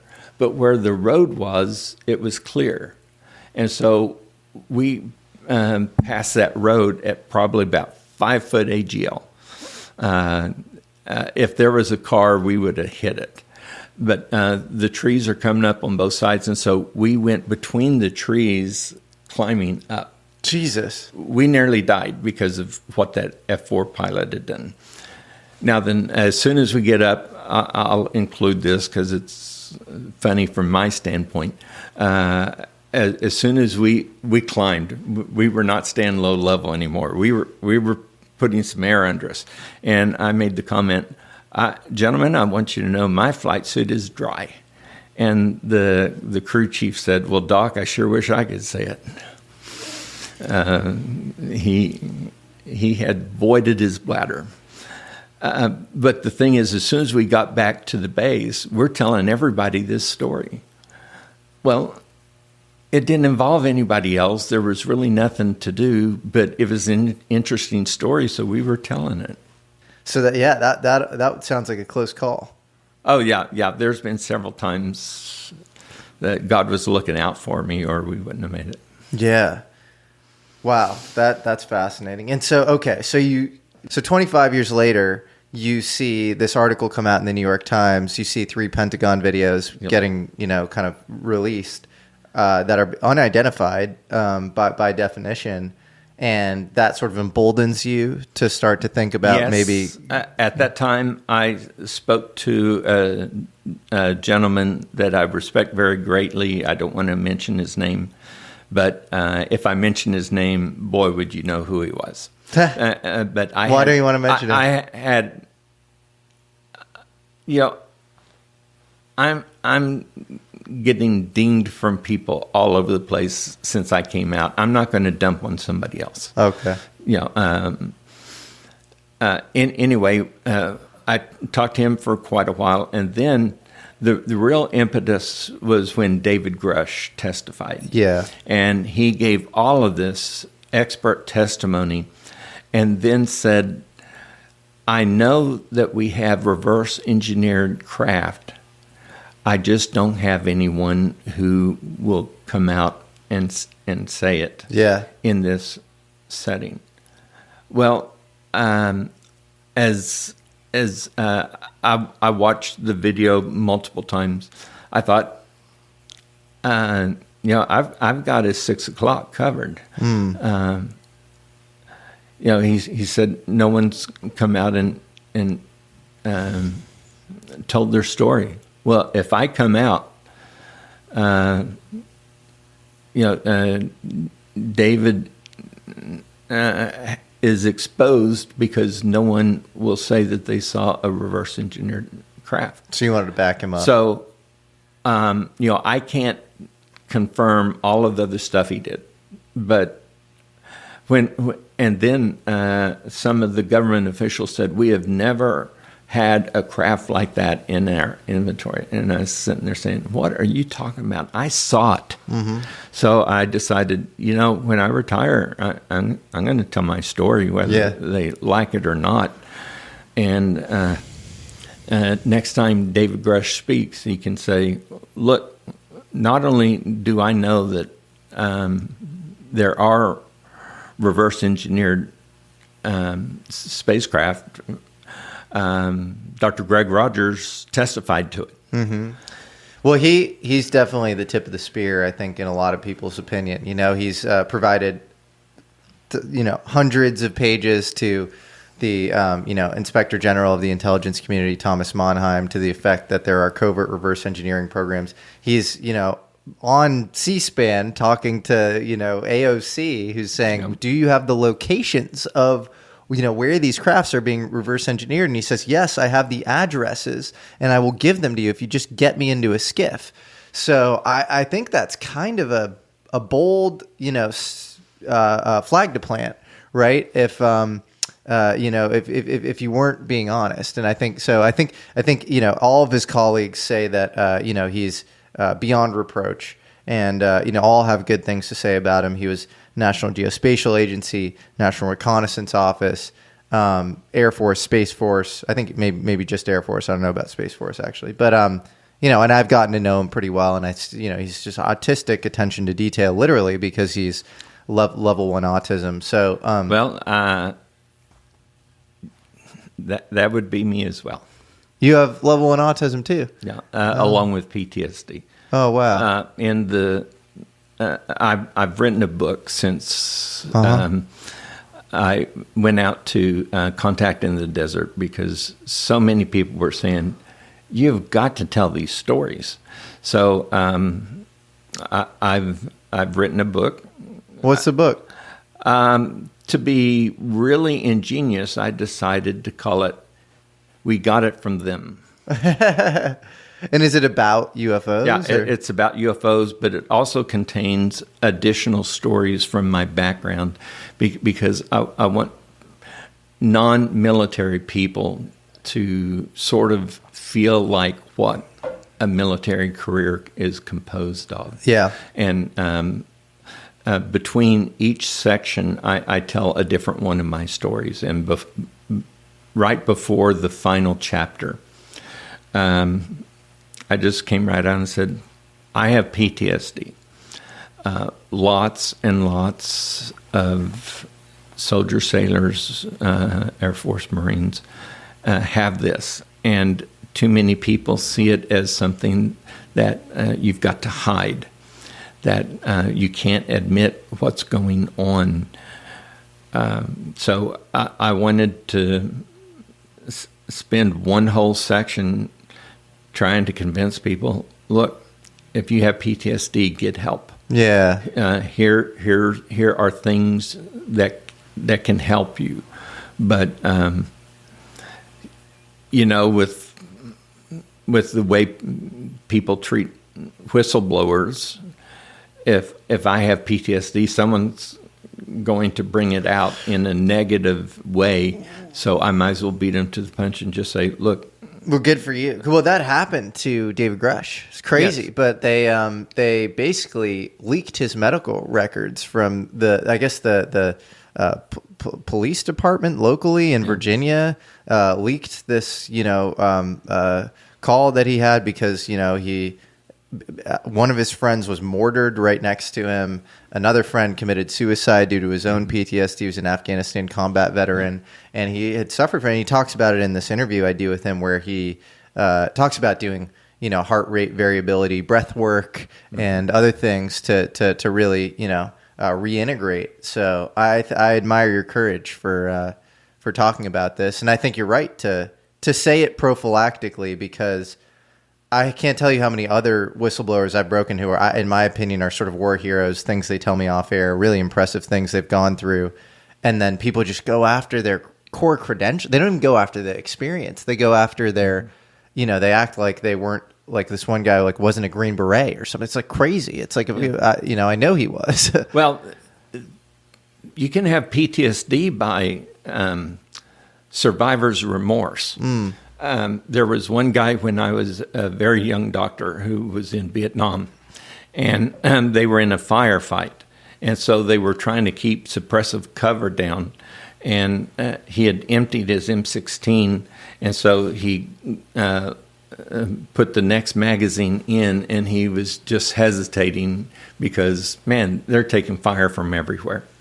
Well, his sort of battle buddy guy was still firing next to him, and he paused instead of immediately returning fire. And while he paused, his best friend got hit and killed.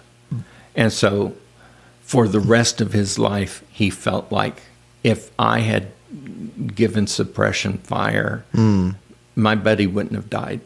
And so I talked to him a number of times, but his family would say, "You're a hero," and people would say all this kind of stuff. And yet, in his mind, he wasn't a hero.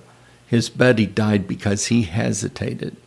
He was the least thing of a hero in his own mind that it could be, because his buddy had died because he paused before returning fire. And that was something that guy was going to live with the rest of his life. Yeah, I could see that eating away at you more than something having happened to you directly. So broadly, is the source of your PTSD just seeing all these people in the medical context, or is it? Well, it's all kinds of things. Sort of the one thing that sort of stands out as a story was that we had an aircraft mishap where one of our pilots died. And so I had to go and collect urine samples from him, blood samples from him, I had to gather up the rest of his body and try to get as much of his body together as we could before we shipped it off for an autopsy. And so this was out in a field environment. And so I got back to my tent because a bunch of people saw what happened. So I had to counsel all of these other people. So I spent the whole afternoon counseling these people and doing my job as a flight surgeon to prepare for the aircraft mishap investigation that was going to come out of this, because every time an aircraft crashes, we try to find the details so that we can prevent the next one. So I finally got back to my GP medium, which is a general purpose tent. And as I sit down on my cot, one of my medics says, "Captain Rogers, how bad was it?" And I said, "As bad as you can imagine." I picked up parts of his body 130 yards away. And, so I was giving her just a few details, and all of a sudden she looked and she said, "Captain Rogers, I don't know how to tell you this, but it looks like part of his brain is on your boot." Oh. So I looked down and I said, "Oh, yeah, it is." So I picked up part of his brain, and we had a potbelly stove to keep us warm, and I just tossed it into that potbelly stove. For me, the very next moment, there was a hand on my shoulder, and it was my staff sergeant, who was my NCOIC, and he said, "Come on, Doc, we got to get some breakfast, head over to Third Attack." And I said, "What are you talking about? It's the middle of the night." He said, "No, it's 05:53. We need to get moving." And so he didn't realize what had happened to me. I didn't realize what had happened. But I got up and went and got some breakfast, went over to the 3rd Attack Battalion Aid Station and did all of the stuff I was supposed to do, because the man who died was from 3rd Attack. And so late that day, I finally saw my medic, and I said, "Hey, do you remember talking to me early this morning?" She said, oh, yeah. And I said, "Do you remember telling me that part of his brain was on my boot?" And she said, "Yes, sir." I said, and I took it and I put it in the potbelly stove. And she said, "Yes, sir." And I said, "What did I do then?" And she said, "Well, you just sat there. I tried to talk to you, but you weren't responding, so I just got back in my sleeping bag and went to sleep." I had lost more than 4 hours that I can't account for. Jesus. You went into some sort of catatonic state or something. Yeah, and needless to say, there have been times that I have relived these issues in my dreams. Yeah. And I've got lots of other stories. Yeah. But they're not all good stories. Yeah. And you can't undo a story like that. Yeah. You know, this was one of my friends. I had done his flight physical 2 weeks before we went out there. Damn. And now I'm taking part of his brain and throwing it in a potbelly stove. Yeah. So tell me how that's going to get fixed. You can't fix that. No, you can't. You can't do so anything. I've got other stories like that I don't want to go into. But I'm sorry, man. Well, we're all here for you. I really appreciate you, having the courage to come out and, like you said, you have David Grush's 6 o'clock position. I think it's very cool that you're doing this and that you're being so open and sharing about your PTSD, which is in no way related to your testimony, which people should realize. If you were to blanket discount people with PTSD, you'd be like discounting half the military. Well, and the things a lot that of they people said. don't realize it, but we have archaeological evidence that goes all the way back to the Spartans. And there was a doctor that had written a treatise back then, and that treatise fit every category of PTSD now. And so even the ancient Spartans, who we think of, they were the greatest fighters. No, they were humans, and they still had PTSD back then. Absolutely. I mean, I think you can't be human. And you see these things, of course you're going to dissociate somewhat, and you're going to, repress these like extreme feelings. And if you don't have those extreme feelings, there's something else kind of off with you around, maybe sociopathy or something. If you're very close with a person and you see something that bad happen to them, especially if you're sensitive, I think Grusch is another good example where you could tell he's a sensitive guy. You're gonna store a lot. You're gonna pick up a lot, and you have to, like the electrostatic discharge on the craft. You need to discharge that somehow, or it's gonna kind of eat at you. So, I admire you being open about all of this. I think it's awesome, and nothing at all to be ashamed about. If anything, we should be honoring you for having served our country for so long. So appreciate you. Well, I look back at the friends of mine who died, and I think, no, those are the real heroes.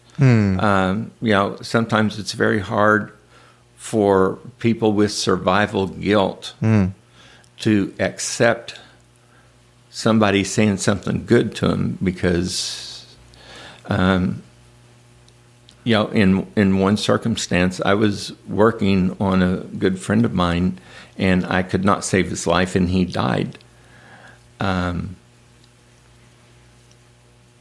I did not feel like a hero after that. Yeah, but that's par for the course with your job. You're not going to have 100% success rate, and you're going to have cases where no human could ever save them. So I think you can't be too hard on yourself, and I think just the fact that you were fulfilling that role, which is one that I think most people would be too afraid to even, do, I think is a really amazing, testament. And we don't know what happens when you die. So, I always think that sometimes it's such a tragedy when people pass onto the other side, but they could be watching over you right now and so proud of what you're doing. And as a doctor, really happy. We don't know. Yeah. As a doctor, I can assure you there are worse things than dying. Yeah. I do not want to have 99% of my body burned and me survive totally in total agony. I do not want my brain to survive my body. I don't want my body to survive my brain. I've seen both, and they're not pretty. They're not pretty. Yeah, no, that sounds like purgatory, like you're walking around, and that's probably the worst. I agree. Well, I do want you to know, I think you're you did the Lord's work, and you have nothing to be regretful about. Well, God drives everything in the universe. Science cannot disprove God because God made science. One of the things that used to bug me when I was a kid and I was reading Genesis, it said the evening and the morning were the first day, and during the first day, God said, "Let there be light." Okay, so there's the light. Then it said the evening and the morning were the second day. Well, hold a second. There was light in the first day. Where did the light go that it got dark again? The sun wasn't formed. It wasn't. The earth just turned the opposite direction. Well, the thing is, I never had an explanation for that until I learned about the cosmic microwave background. And then when you understand the cosmic microwave background, you understand this is exactly what happened. At the time of the Big Bang, the temperatures in the early universe were so hot that all you had was plasma. It was so hot that no proton could hook onto an electron because it would break apart because there was so much energy. So for 380,000 years, there was an orange light that filled the universe, and it was this plasma. But at 380,000 years after the Big Bang, it finally cooled enough that for the first time, the proton could grab an electron, and boom, you've got a hydrogen atom. It's 380,000 years? 380,000 years. That's amazing. But once one proton could grab an electron, so could the other proton and the other proton. And so within a very short time, we went from this plasma-filled universe to the first atoms that were made, and the universe was completely clear. Yeah. But there was no light because until enough of these protons with the hydrogen atom got together and they started accumulating using electrostatic forces and gravity, they finally made such a big mass of all of these atoms that gravitational force compressed them, and boom, you have the first generation star.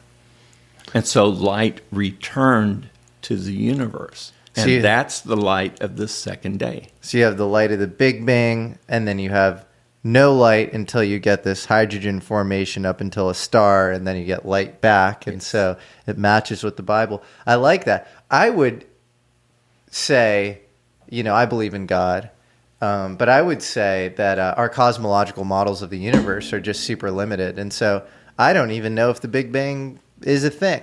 And the reason I say that is the James Webb Telescope is now picking up all these early galaxies that were far earlier than we ever thought galaxies formed. And basically, if they exist in proportion to what was found in this little section of the universe, then they might better explain the cosmic microwave background than the actual Big Bang itself. And so my larger kind of point is like we just need a lot of epistemic humility around cosmological models. Like I think physics has a scaling problem. So if you have anomalies at low scale, we were talking about, alternative propulsion, like the Casimir effect or Byfield-Brown, like these things that like we can't explain, simply through general relativity or quantum mechanics. If you have any sort of anomalies at low scale, which of course we do, because at any given time in history, you have anomalies in your physical models of reality, and then they get updated, then it's like your rocket is 1 degree off course. And so when you try to scale it to a cosmological model, you have this sort of error propagation, and you're like way off. And then you have to come up with placeholders like dark matter, which is this glue which explains gravity's weakness, or cosmic inflation, which is sort of the expansion of the universe, where if you were to ask a physicist what fundamental force is represented in cosmic inflation, they wouldn't have an answer for you. They'd say some sort of repulsive form of gravity. They'd say anti-gravity. And so you end up, I think, in like, this crazy kind of hyperspace, like just trying to make the math work to comport with our human, very limited epistemology. There are all these issues with the cosmological constant. I mean, we could go on for a long time as far as issues with cosmology. So I think none of that, you can't use science to discount God, because I mean, the universe is just so miraculous, and the Earth is so miraculous. You have the Planck's constant. If it were slightly different, we wouldn't have an atmosphere, right? And there's so many examples like that. So I don't know. What do you think? Well, the single biggest problem is that if you don't have God, everything has to happen randomly. But the universe isn't random. How much do you know about chirality? I know a little bit about it. Yeah. Okay. Well, chirality means that there is something that is going to occur in which you can have one version and you can have the opposite version. If you take the carbon of a methane molecule and you have 4 hydrogen molecules, and let's just say 12, 3, 6, and 9. Yeah.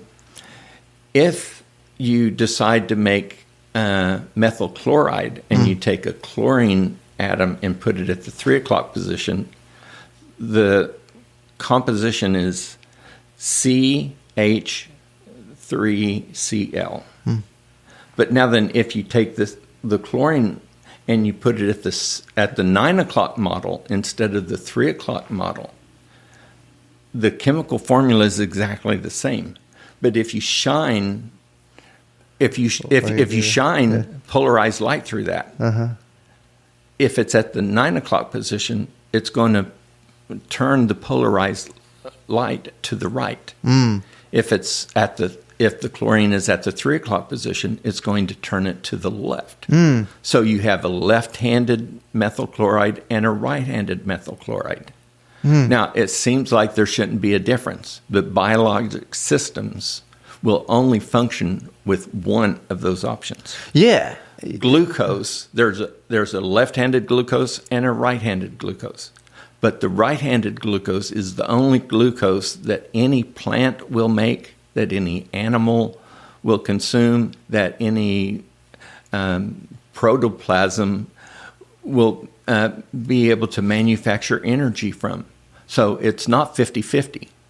What is happening is that I put this in a book years ago, The Case for God. If you take a nickel and you flip it, 50-50 chance it's coming up heads. So it comes up heads. So you flip it again, comes up heads again. So you say, hey, I'm going to Vegas. I'm going to find a casino where I can flip a nickel and bet on it. So you put $5 down, you flip it, comes up heads, you got $10. You flip it again, you got $20. You flip it again, you've got $40. By the time you flip this thing 20 times and it came up heads every time, the casino is visiting you because you have a nickel that has been fixed. It has been altered. And so it is not a 50-50 chance. It's 100% and 0%.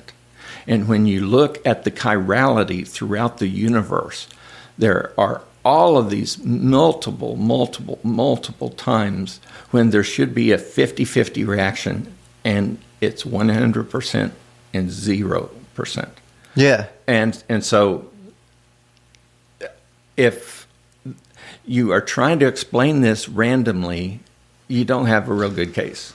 If you say there is a God who knows how to fix a nickel so that it comes up heads every time, very simple explanation. Yeah, and there are rational explanations basically for God, and then there are rational explanations for pure randomness. And I think the very fact that our world is so kind of, this anthropic principle. Another good example would be water and ice, where normally the solid version of a molecular structure is heavier and more dense than the liquid version of that structure. And in the case of H2O, because hydrogen and oxygen happen to, when they bond and freeze, they form these perfect crystal lattice structures. They're actually less dense than water. And so you end up basically with this thing where like ice can float on water. And if that weren't the case, the Earth would flood 1,000,000 times over. So you have this kind of anthropic principle around that. Planck's constant, the weak electro kind of, that's anthropic. All of these things, if they're, the gravitational constant, if it is actually constant, if any of these things were slightly off, the Earth would not be habitable as we kind of know it. And then you get into physics principles like Heisenberg's uncertainty principle, where if you're only measuring, position and momentum, one gets fuzzier as the other gets more accurate. And that looks a lot like kind of a computational caching function. And so you end up with this model where there are really rational ways to actually explain God. You have even like in vogue today is Nick Bostrom and Elon Musk saying we live in a simulation. Well, it's like, who simulated us? Like, God, God is a sort of a, placeholder that, it's very hard to know exactly what that is. But, for a lot of people who don't have sort of a Gnostic, felt sense of God. But on the other side, I don't know if the other side is more rational, is all I'm saying. I think there's like a lot of really interesting data points that point you towards, we live in a, creative, intelligent universe. Go for it. When Albert Einstein created the special theory of relativity, people argued with him. And, they argued with him so much between that and general relativity that even though Einstein won a Nobel Prize, it wasn't for relativity because too many people still argued about that. No, he won it for the photoelectric effect, special relativity. Yeah, they were not going to give Einstein the credit he needed for relativity. General relativity was known as a novel curiosity until 1957, and that's when guys like Kip Thorne they call it the golden age of general relativity, basically post Einstein, where he gets resuscitated and turned into this, modern genius who explains everything kind of cosmologically. But before that, it was this kind of novel curiosity that was not at all established physics. It wasn't established physics, but it was in the Bible. General relativity. General relativity.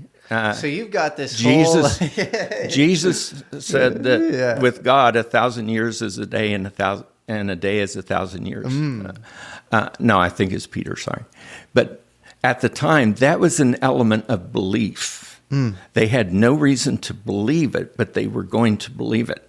Now then, when you take scientists today, I'm not one of them, but there are scientists who can calculate for 24 hours to pass on Earth, an astronaut would have to be traveling at this speed, close to the speed of light, in order for them to see 1,000 years and this guy to see 24 hours. It's not a belief anymore. It's an equation. Well, it's another good example of that is one of my favorite lines is in the book of Mark, and I'm going to paraphrase here, but it's something like, "Careful what you measure, because what you measure you'll get more of." Yes. And it's this very seek and ye shall find sort of comment. And I am really interested in this field of parapsychology, this idea, of like where your attentional sensor is pointed, you will receive more of that thing. And everybody, if you were to poll them and they're open to this somewhat, a lot of people, high percentage of people will say that empirically that happens in their life. That they think about a thing and then it just pops and they think about a friend and the friend calls them, that sort of thing. And so I think there's a lot of deep truth to the Bible that, again, people discount. They say it was a bunch of bullshit, paranormal magic tricks or something. And I don't think that's right. I think there's some deep ontological truth that it's pointing at. Well, there's truth all over the world as well. When you look at the Vedic texts, they're talking about vimanas. Now then, at the time, those were the strangest things ever, but they described like an arrow that when it was shot, it would guide itself through the air until it hit its target. If you were watching an F-22 fighting MiG-29, and they fire a heat-seeking air-to-air missile, that missile's going to guide itself until it hits its target. Totally. So this was a description in the Vedic texts thousands of years ago. Or what about the Vimanas, which describe literally UFOs with spinning mercury inside? Yes. Which then get later, you have a famous UFO whistleblower named Edgar Fouché, claimed to be at Area 51, and he was working on or I think he was aware of the TR3 A and B series from Northrop Grumman, and it involves spinning mercury. And so who knows? But I've had in your chair a Senate staffer for the intelligence community, Kirk McConnell, bring this up to me. So you don't have to trust me, crazy podcaster or whatever. Like he brought this up both in the context of Die Glocke, this German bell, Right. which is, I think, no longer fictional. We know there was something there. There's literally like a rig, a picture of a rig there. And Nick Cook has done all this interesting investigation into anti-gravity research mid-century, has gone in there. And so, that Die Glocke probably existed, and they're supposed to be spinning Mercury there. And then you have Edgar Fouché saying later in the TR-3A and B series, you had spinning Mercury. So, and then the Vimanas, spinning Mercury. I don't know. You can take some of the models of so-called birds from South America, and if you show them to American grade school kids, they're going to look at them and say, those are airplanes. Why? Because they look like airplanes. Now, then, these things are thousands of years old. Why do they look like airplanes? Could it be because they were airplanes? We're not nearly as smart as we think we are. I agree. Also, if a cataclysm were to occur, you'd have no idea. It would be so buried. They're talking about like something happened. I mean, we have very, very little record of the dinosaurs, and they were wiped out, 66 million years ago. So if you could have a civilization, you could have this sort of S-curve thing with civilizational cycles and cataclysms, and it'd be hard to know until you first discover the thing. Right now, civilization is getting older progressively. Every, call it 30 or 40 years, we find, now we have Göbekli Tepe. Oh, actually, Göbekli Tepe isn't the earliest, megalithic site. So I just think our understanding of the past, as you're implying, is extremely limited. And there's actually, all sorts of forbidden archaeology where you have like the Antikythera mechanism, which is a little computer with astronomical alignments found, in the, I think the Aegean or the, and it's undeniable. Yeah. It's undeniable. No, that is a fact. Yeah.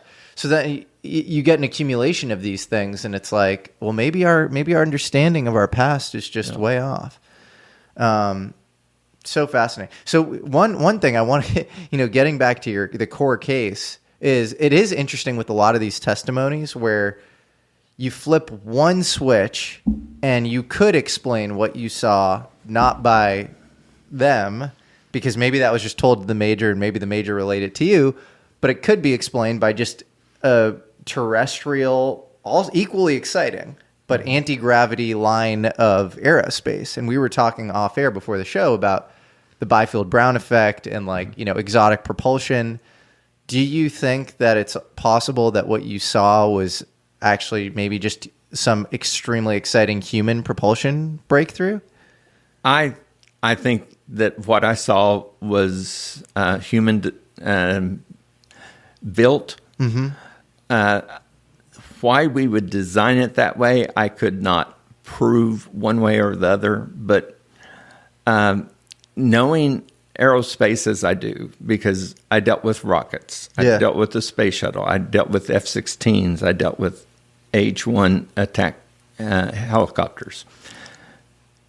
There is nothing that would be advantageous aerodynamically for us to build that. And for somebody to go off on a crazy tangent and say, I'm going to build this even though it's not aerodynamic and it doesn't show any basic advantage over any of our current aircraft. To me, that's nuts. That's crazy. I think it's a little nuts too. And for context for the audience, the 80s was really the stealth revolution. So you have the F-117 coming out in the early 80s, and then you have the B-2 coming out in the late 80s, and obviously the B-2 had probably been around for a little bit longer, but billions of dollars were being spent on these, programs, and that was really kind of the state of the art. And it is hard to believe. America did have a flying saucer program proven. Nobody would argue with the Avro car. So the Avro car was in the 50s and 60s, and it was at Wright Airfield, and you had but that was a joke. Kind of a joke, but the point is that you had a radial gas flowing turbine engine, But you had all these issues aerodynamically with it. It couldn't get out of ground effect. That's the same thing that happened with Vanguard. It couldn't get out of ground effect. It had this sort of Kawanda effect, wobbly thing going on. And with helicopters, when we fly helicopters, when we are moving forward, if you go fast enough, you will finally ground effect and you'll go into translational lift. And then you will ascend. But if you're having trouble with your engine, you want to stay close to the ground because the force of the rotor wash hitting the ground gives you the equivalent of additional lift until you lose it and you lose ground effect. I do find it interesting that right when Wright Airfield is working on the Avro car, they're also sponsoring this conference with the top theoretical, physics research in the country at UNC Chapel Hill, University of North Carolina. And the guy who's running University of North Carolina's, Institute of Field Physics with this guy, Bryce DeWitt, one of the top theoretical physicists in the world at the time, was a guy named Agnew Bonson. And he had in his diaries, that were found years later, it was the Space Brothers came to me and said, get me in touch with Townsend Brown because I want to build a spaceship. And so I wonder, you have this Avro car project. It's kind of a joke. It's not really working. But you have a dedicated theoretical physics group, under this guy, Josh Goldberg, at Wright Airfield. And then they're sponsoring elite, theoretical work on the subject. And then the same guy who's, basically like being a benefactor, being sponsored by Wright Airfield, is also hiring Townsend Brown, who probably made all these interesting updates in the world of anti-gravity propulsion. Then you have to ask yourself the question, could we make that much progress in 20 years? And I don't know the answer to that. I with what you just said, I always think of Penn and Teller. I love to watch Penn and Teller. And one of the things they always talk about magic. When they say the magic is over here, the magic is really over here. This is where they're wanting you to focus so that you're not paying attention over here. Exactly. So when these companies say, look, we made this thing, look at how fancy it is. That's to get the people's attention so they don't look at this other thing that they're spending all the money on. That's right. Well, that's what I think now is the Avro car was probably a cover for something deeper, because all the rumors are that the Roswell craft was taken to Wright Airfield. And so you had this, kind of, distraction of like kind of this joke of a thing, the Avro car. And then you have like more serious stuff going on. But I think they used the Avro car as a front to get specific Nazi scientists. Like there's this guy, Richard Mita, who went and worked for the Avro car in Canada, which, before it moved to Wright Pat, it was in Canada under a guy named John Frost. And John Frost, who ran the Avro car project on behalf of, I think, British Aircraft, it was like British Aircraft and CIA were co-running this thing. He was going out to recruit all these secret Nazi scientists who had worked under Hans Kammler. People like, he went to try to recruit Victor Schauberger, and they end up sort of stealing his work. But yeah, Mita, this other guy, Henry Kawanda, which the Kawanda effect is named after, was a consultant for Project Y, which is what, the Avro car project turned into. It was Y and Silverbug. So I think they were using it as like a funnel where it's like, this is a joke. We're not making progress. Let's get all these Nazi scientists to work on these things. But I think there was something very vital underneath all of it that was actually happening. And the crazy thing about your testimony, you're talking about the craft being charged. I've heard that a couple of times.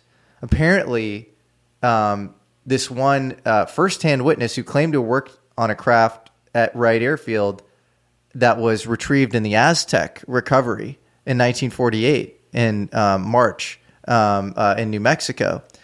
He says that the craft was like hooked up to these like extremely high powered transformers, and it would go translucent when it got powered up. So that's interesting. And then there are a couple of other, people who say similar things like that, like, a ton of power needs to be sort of mainlined into the craft. And so it's probably limited by its power source. Like Townsend Brown was always looking for a power source for his megavolt range electricity. So, and it was always, going to be this kind of nuclear power source, like possibly cold fusion, like a low energy nuclear reaction or something. But before you get the cold fusion, you have to pump it full of megavolt range electricity. Well, I think one of the things that people don't really seem to grasp in general is that you have to take baby steps before you take big steps. And so recovering a craft in 47, well, okay, you have all the details to it, but you can't make it. An example that I like to use is the F-22.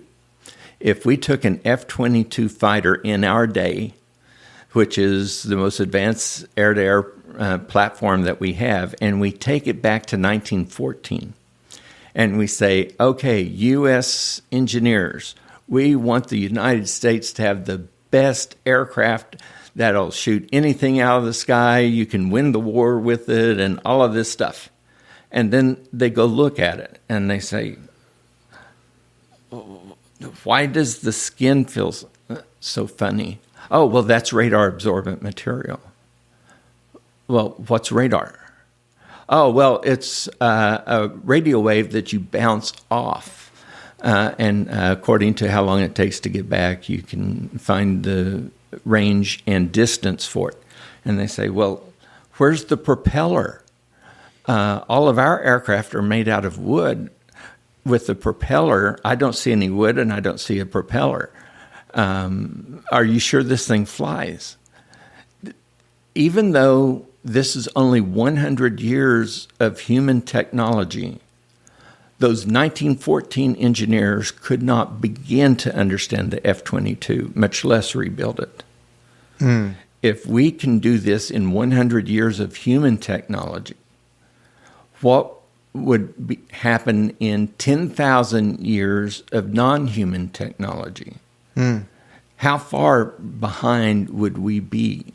When Leonardo da Vinci was alive, there were 4 elements in the universe: water, fire, air, and what am I thinking? Earth. And they believed those were the 4 elements. If you asked any scientist at that time, that would be their answer. Now then, if you said, what do you think about quantum theory? They'd say, what are you even talking about? Yeah. Well, atoms are not the smallest things. You can have quarks, and you can gluons. Have gluons. You have to decide whether or not they're going to be bosons or fermions, and bosons will always have a whole number factor of the Planck constant, and they're going to say, "What are you talking about?" Now, then, these would be the smartest, most brilliant people, and they think they know what physics is all about, but they're totally and completely off base. So what do you think these beings are that have these crafts, that fly, that maybe gift us their craft? If our star is less than 5 billion years old, but there was another star in our same galaxy that is 6 billion years old, and the life formation followed a similar pathway to us, their physics is 1 million years ahead of us. And they're going to look at our physics and say, look, they're still fighting with string theory. What's wrong with these idiots? They think to go into space, you have to have a chemical rocket to go in space. No wonder they can't go anywhere. What appears to be magic can be nothing more than advanced technology. And we are so proud of everything we've learned, but we were so proud of what we learned in 1850, and we thought we knew a lot in 1850. Maxwell hadn't even come out with his laws yet. If you go to 1600, well, that's what they're saying with electromagnetism is we know all the known laws in the universe. The electromagnetism explains it all. We're at the end of history, and this was immediately pre Max Planck and quanta and the whole quantum revolution. So right up until we were proven completely wrong. Yep. Yeah, totally. No, it's you always will do well if you bet against the current physical model of reality. Yes, you always do well. You'll always, if you bet against the house, if you bet against the Neil deGrasse Tysons of your time, you will always make money. Yeah. Because those people are always going to be wrong. It's such hubris to say we are at the end of history and we know everything. That's insane. Or even to say that we are just rounding out the final, margins. Like, there are little errors that, we just have to correct for, and then we're finished. That's never how it works. It always, the next paradigm completely upends our understanding of things. If you have a really terrible shot with a pistol, if you stand 100 yards directly in front of them, the safest place to be is where they're aiming. Because they're always going to miss. So you don't know where they're going to miss. But if you're a lousy shot with a pistol at 100 yards, you're not going to hit anybody. Yep. Yeah, it's a great way to put it. Yeah, so that's why I think, I don't know, I worry about institutions which have become increasingly closed-minded, and they used to kind of foster real intellectual heterodoxy and open-mindedness. And I think they've become increasingly like, you have to toe the party line, and if you don't, you're out. So I would go kind of long individuals and short institutions over the next 10 years. I think in many ways we might be in a sort of melt up in the markets, just around AI and stuff. But ultimately we're probably in this sort of recession already, or bear market, and then the only thing we have a bull market in right now is ideas. Like we're in a crazy kind of ideas bull market, and so that's kind of exciting. But there can be times when we can't tell the difference between good ideas and bad ideas. In 1972, when they were first planning the space shuttle, they said, well, what happens when it lands in California and we have to get it back to the launch site in Florida? So they thought, well, we could put on a train and have a special route for that. Well, we could put it on a boat and bring it through the Panama Canal. Well, there was this one low-level scientist that said, what if we put it on the back of a 747? And they said, shut up, the real people are talking here. So they keep going through all this stuff, and then finally one of the big guys says, we could put it on the back of a 747 and fly it back. And they said, what a great idea. That's wonderful. And this guy said, I said that 4 weeks ago. But, yeah, well, no one was listening to you. We're listening to this guy because he's big time. Yeah. Well, it's so much of science is social proof and herd-like, and you expect it to be the most immune from herd-like thinking. But an example I always like is like, who the first person who, discovered that we live in a solar system that revolves around the sun and not the Earth is? Do you know? I would think it was one of the Greek philosophers. So that's amazing, because most people would say Copernicus, 16th century, pre-Galileo, actually observing it.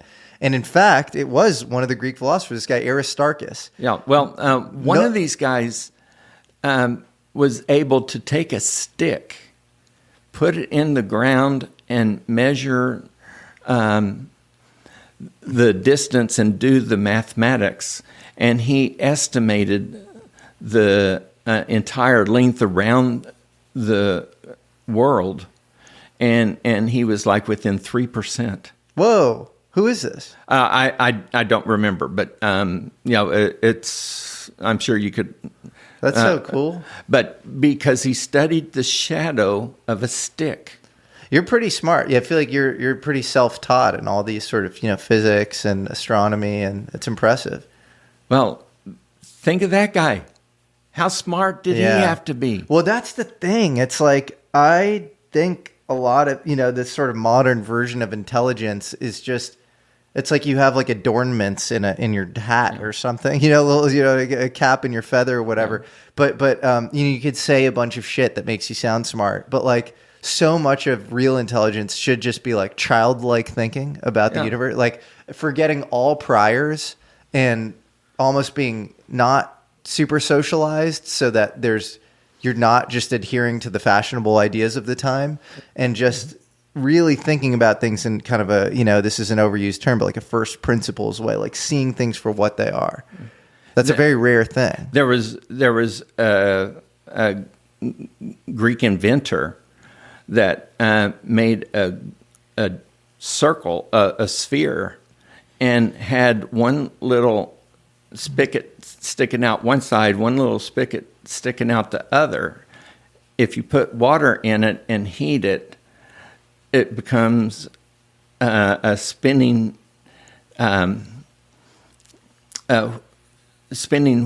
wheel from the steam. It's essentially a steam engine. Mm.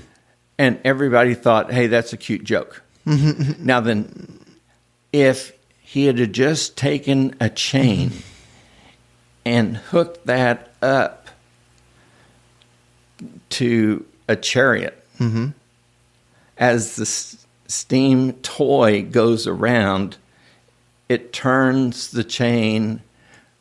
All of a sudden, we've got the Industrial Revolution. Then 1,800 years earlier. 1,800 years earlier. You could have radical breaks and junctures in reality. It's almost like technology is like timeline hopping or something. Like if you create something, I think about this with the steampunk revolution, where, it's like William Gibson sci-fi novels is like this alternative, second industrial revolution where we weren't using gas engines and we were just using, steam or whatever. And like, there are different, I don't know, like the semiconductor, that's somewhat arbitrary. What if we had like some sort of biological computation or something? We were programming little like rat neurons, and like that's how we were, that's a whole computational tech tree, outside of silicon. And so it's so interesting how we just get routed in these different, and sometimes it's a cul-de-sac like string theory, where it's like, I don't think that's going anywhere. We got to figure out something new. It's fascinating. Well, as I said, we're never as smart as we think we are. And every time we have a major breakthrough, when we look on the other side, we say, well, now that we did this, we're going to need a couple more major breakthroughs up there because of what we see ahead. So even Einstein, when he came up with his miracle year in 1905, he was feeling really good in 1906. But he wasn't feeling so good in 1917 when he couldn't prove his general relativity theory. And of all people, it would take an enemy of Germany, Eddington, to do the work on capturing the deviation of a star around the sun during an eclipse, to prove that Albert Einstein was correct. Totally. And even then, it wasn't fully accepted. And he also was a foundational player in quantum mechanics. He really helped establish it. People don't really give him credit for that part of his work. But he had all sorts of issues with quantum mechanics as this kind of ontological framework. And he would have debates with Niels Bohr in the Copenhagen school about what this meant and what entanglement meant and how it was even possible. Even though he was kind of responsible for a lot of early entanglement work, EPR. That's Einstein, Podolsky, and Rosen. Yeah. So, what did he get his Nobel Prize in? Photoelectric effect. Yeah, a photon of light. He received his Nobel Prize for a quantum theory. Yes. And his general relativity never got a Nobel Prize. And the photoelectric effect, even when he discovered it in 1905, hadn't been experimentally proven. It was just a theory. And then it was later experimentally proven. But yeah, obviously the photoelectric effect has had in some ways, I don't know. I'd be curious if somebody were to do a research on this, but whether general relativity or special relativity has had a greater impact on our reality. Because the photoelectric effect, you wouldn't have like a TV, right? Like it's like literally just light and its interaction with like metal surfaces. And that's pretty key to like everything, even a lot of the stuff in quantum mechanics.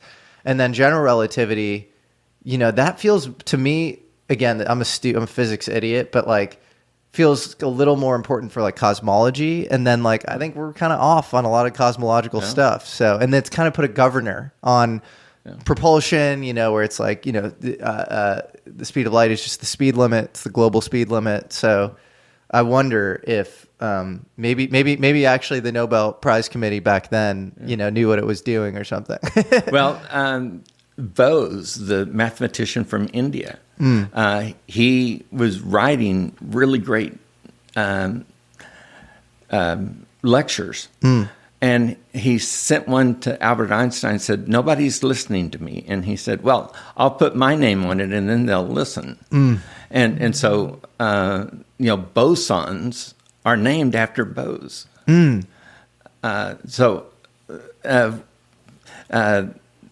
It's just crazy that this guy that nobody believed from India, that no one would pay attention to, as soon as Albert Einstein puts his name on it, oh, you're brilliant. Yeah. Right up until Albert Einstein said you're brilliant, you were stupid. Right. Yeah, we're very mimetic. We like what other people like, and if they're of high stature, then all of a sudden that's this like really important stamp of approval. And so, well, where do you think disclosure is headed? Do you think we'll get some exciting, revelation near term? Do you think it'll stay in this sort of liminal space of some people believing, others not? Or what do you think? I think this simple biggest problem is bureaucratic inertia. It takes somebody who is really strong in their beliefs to step out from the group of people who are all agreeing how smart they are and say, listen, y'all are smart, but you're not smart about this one thing. And so you have to have the other people agree that, yes, what you're talking about is true before the entire group will finally begin to act as though it's true. I believe that we are to a point that realistically, we don't need to prove that UAP are real. We have plenty of evidence that UAP are real. But as long as we're still fighting the battle, UAP are real, we're missing the bigger battle, which is what are we going to do with it? And so we need to stop fighting over whether it's real, because it is real. So now we need to figure out what on earth are we going to do with it? That guy came up. What do you think we should do with it? I think we need to release a large part of the information. Being from the military, I know that if I have an advantage, if I'm flying an F-16 and I have an advantage over another jet, I'm not going to tell you what my advantage is.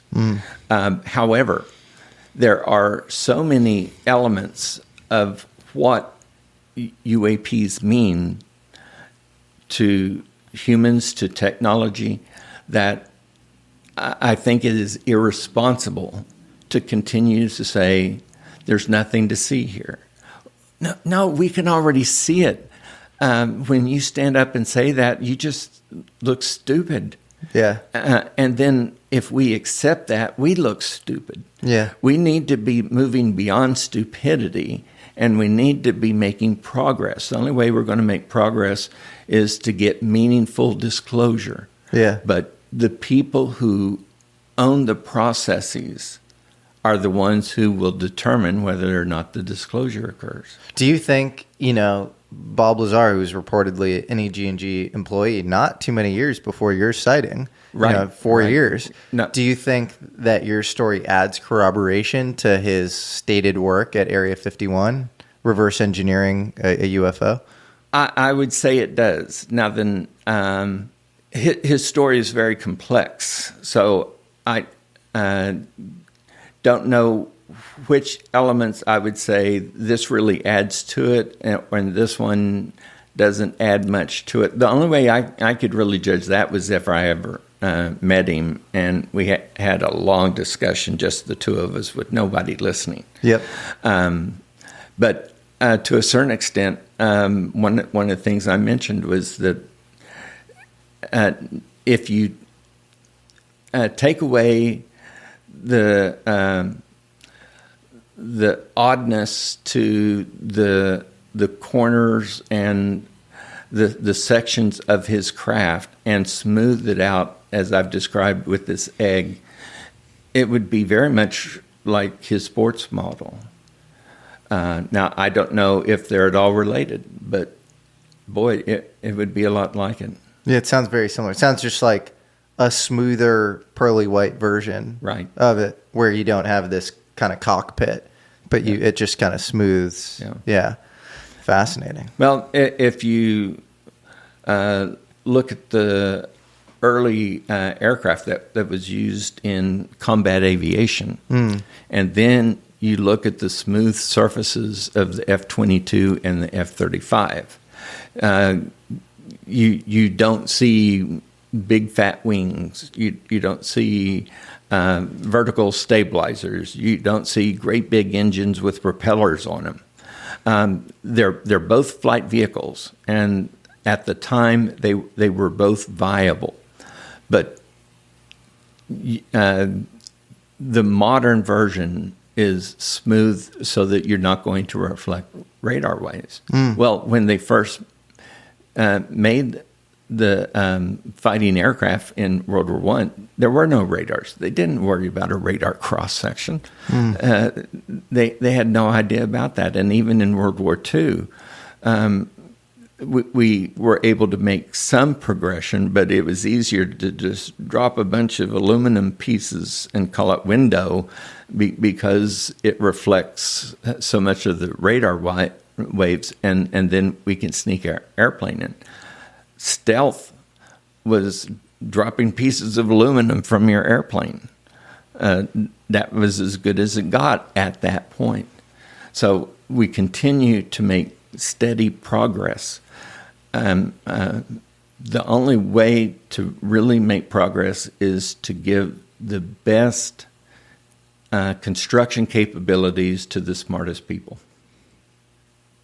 I love it. Well, on that note, I guess you brought these really interesting patches. Do you have like maybe one or two favorites that we can just show the audience? I think these were really cool.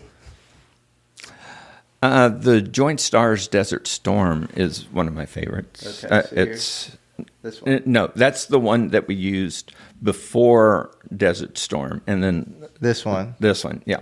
So that's pretty awesome. Do you want to show that to the camera? In fact, if we hold the two of them together, you'll be able to see the difference.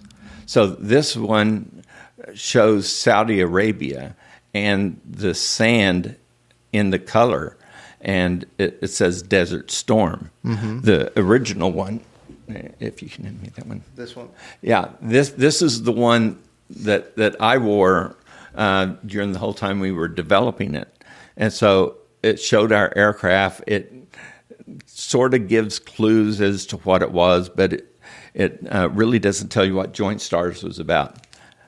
This one shows, hey, we did this in Desert Storm. And after Joint Stars was demonstrated in Desert Storm, we decided we will never go into combat without the synthetic aperture radar that was developed by Joint Stars. Very cool.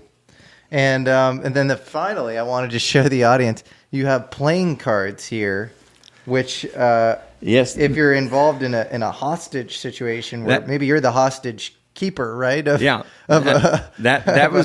was what we used back in the Cold War. So this is the Cold War. And so these were actual playing cards that you can play cards with. Yeah. But the purpose was that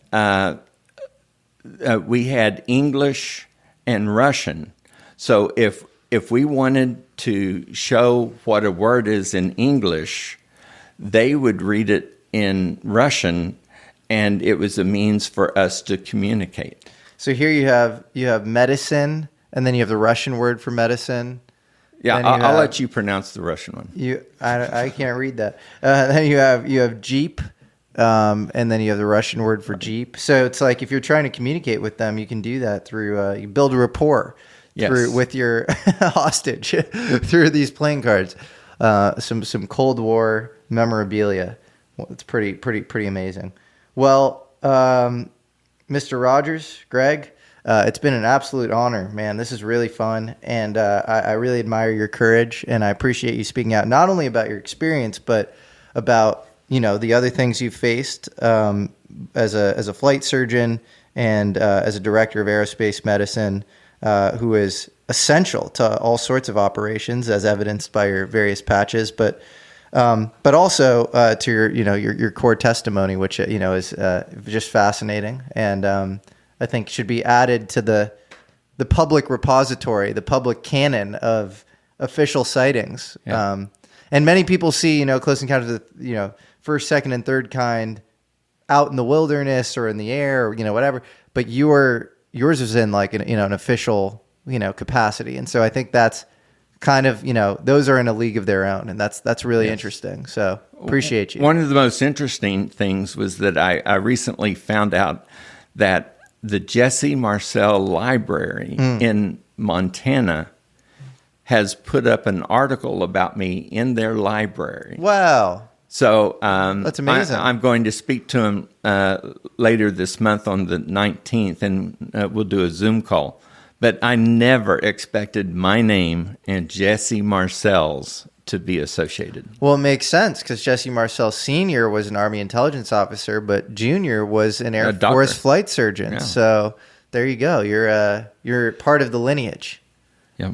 And it's pretty amazing. And I think, for years to come, people will remember this testimony. It's a very important one. And I want to give a huge shout out, by the way, to Chris Leto. Oh, absolutely. So thanks so much, Greg. This is an absolute honor. Really appreciate you, man. Okay. Well, I appreciate being here. All right. Cool.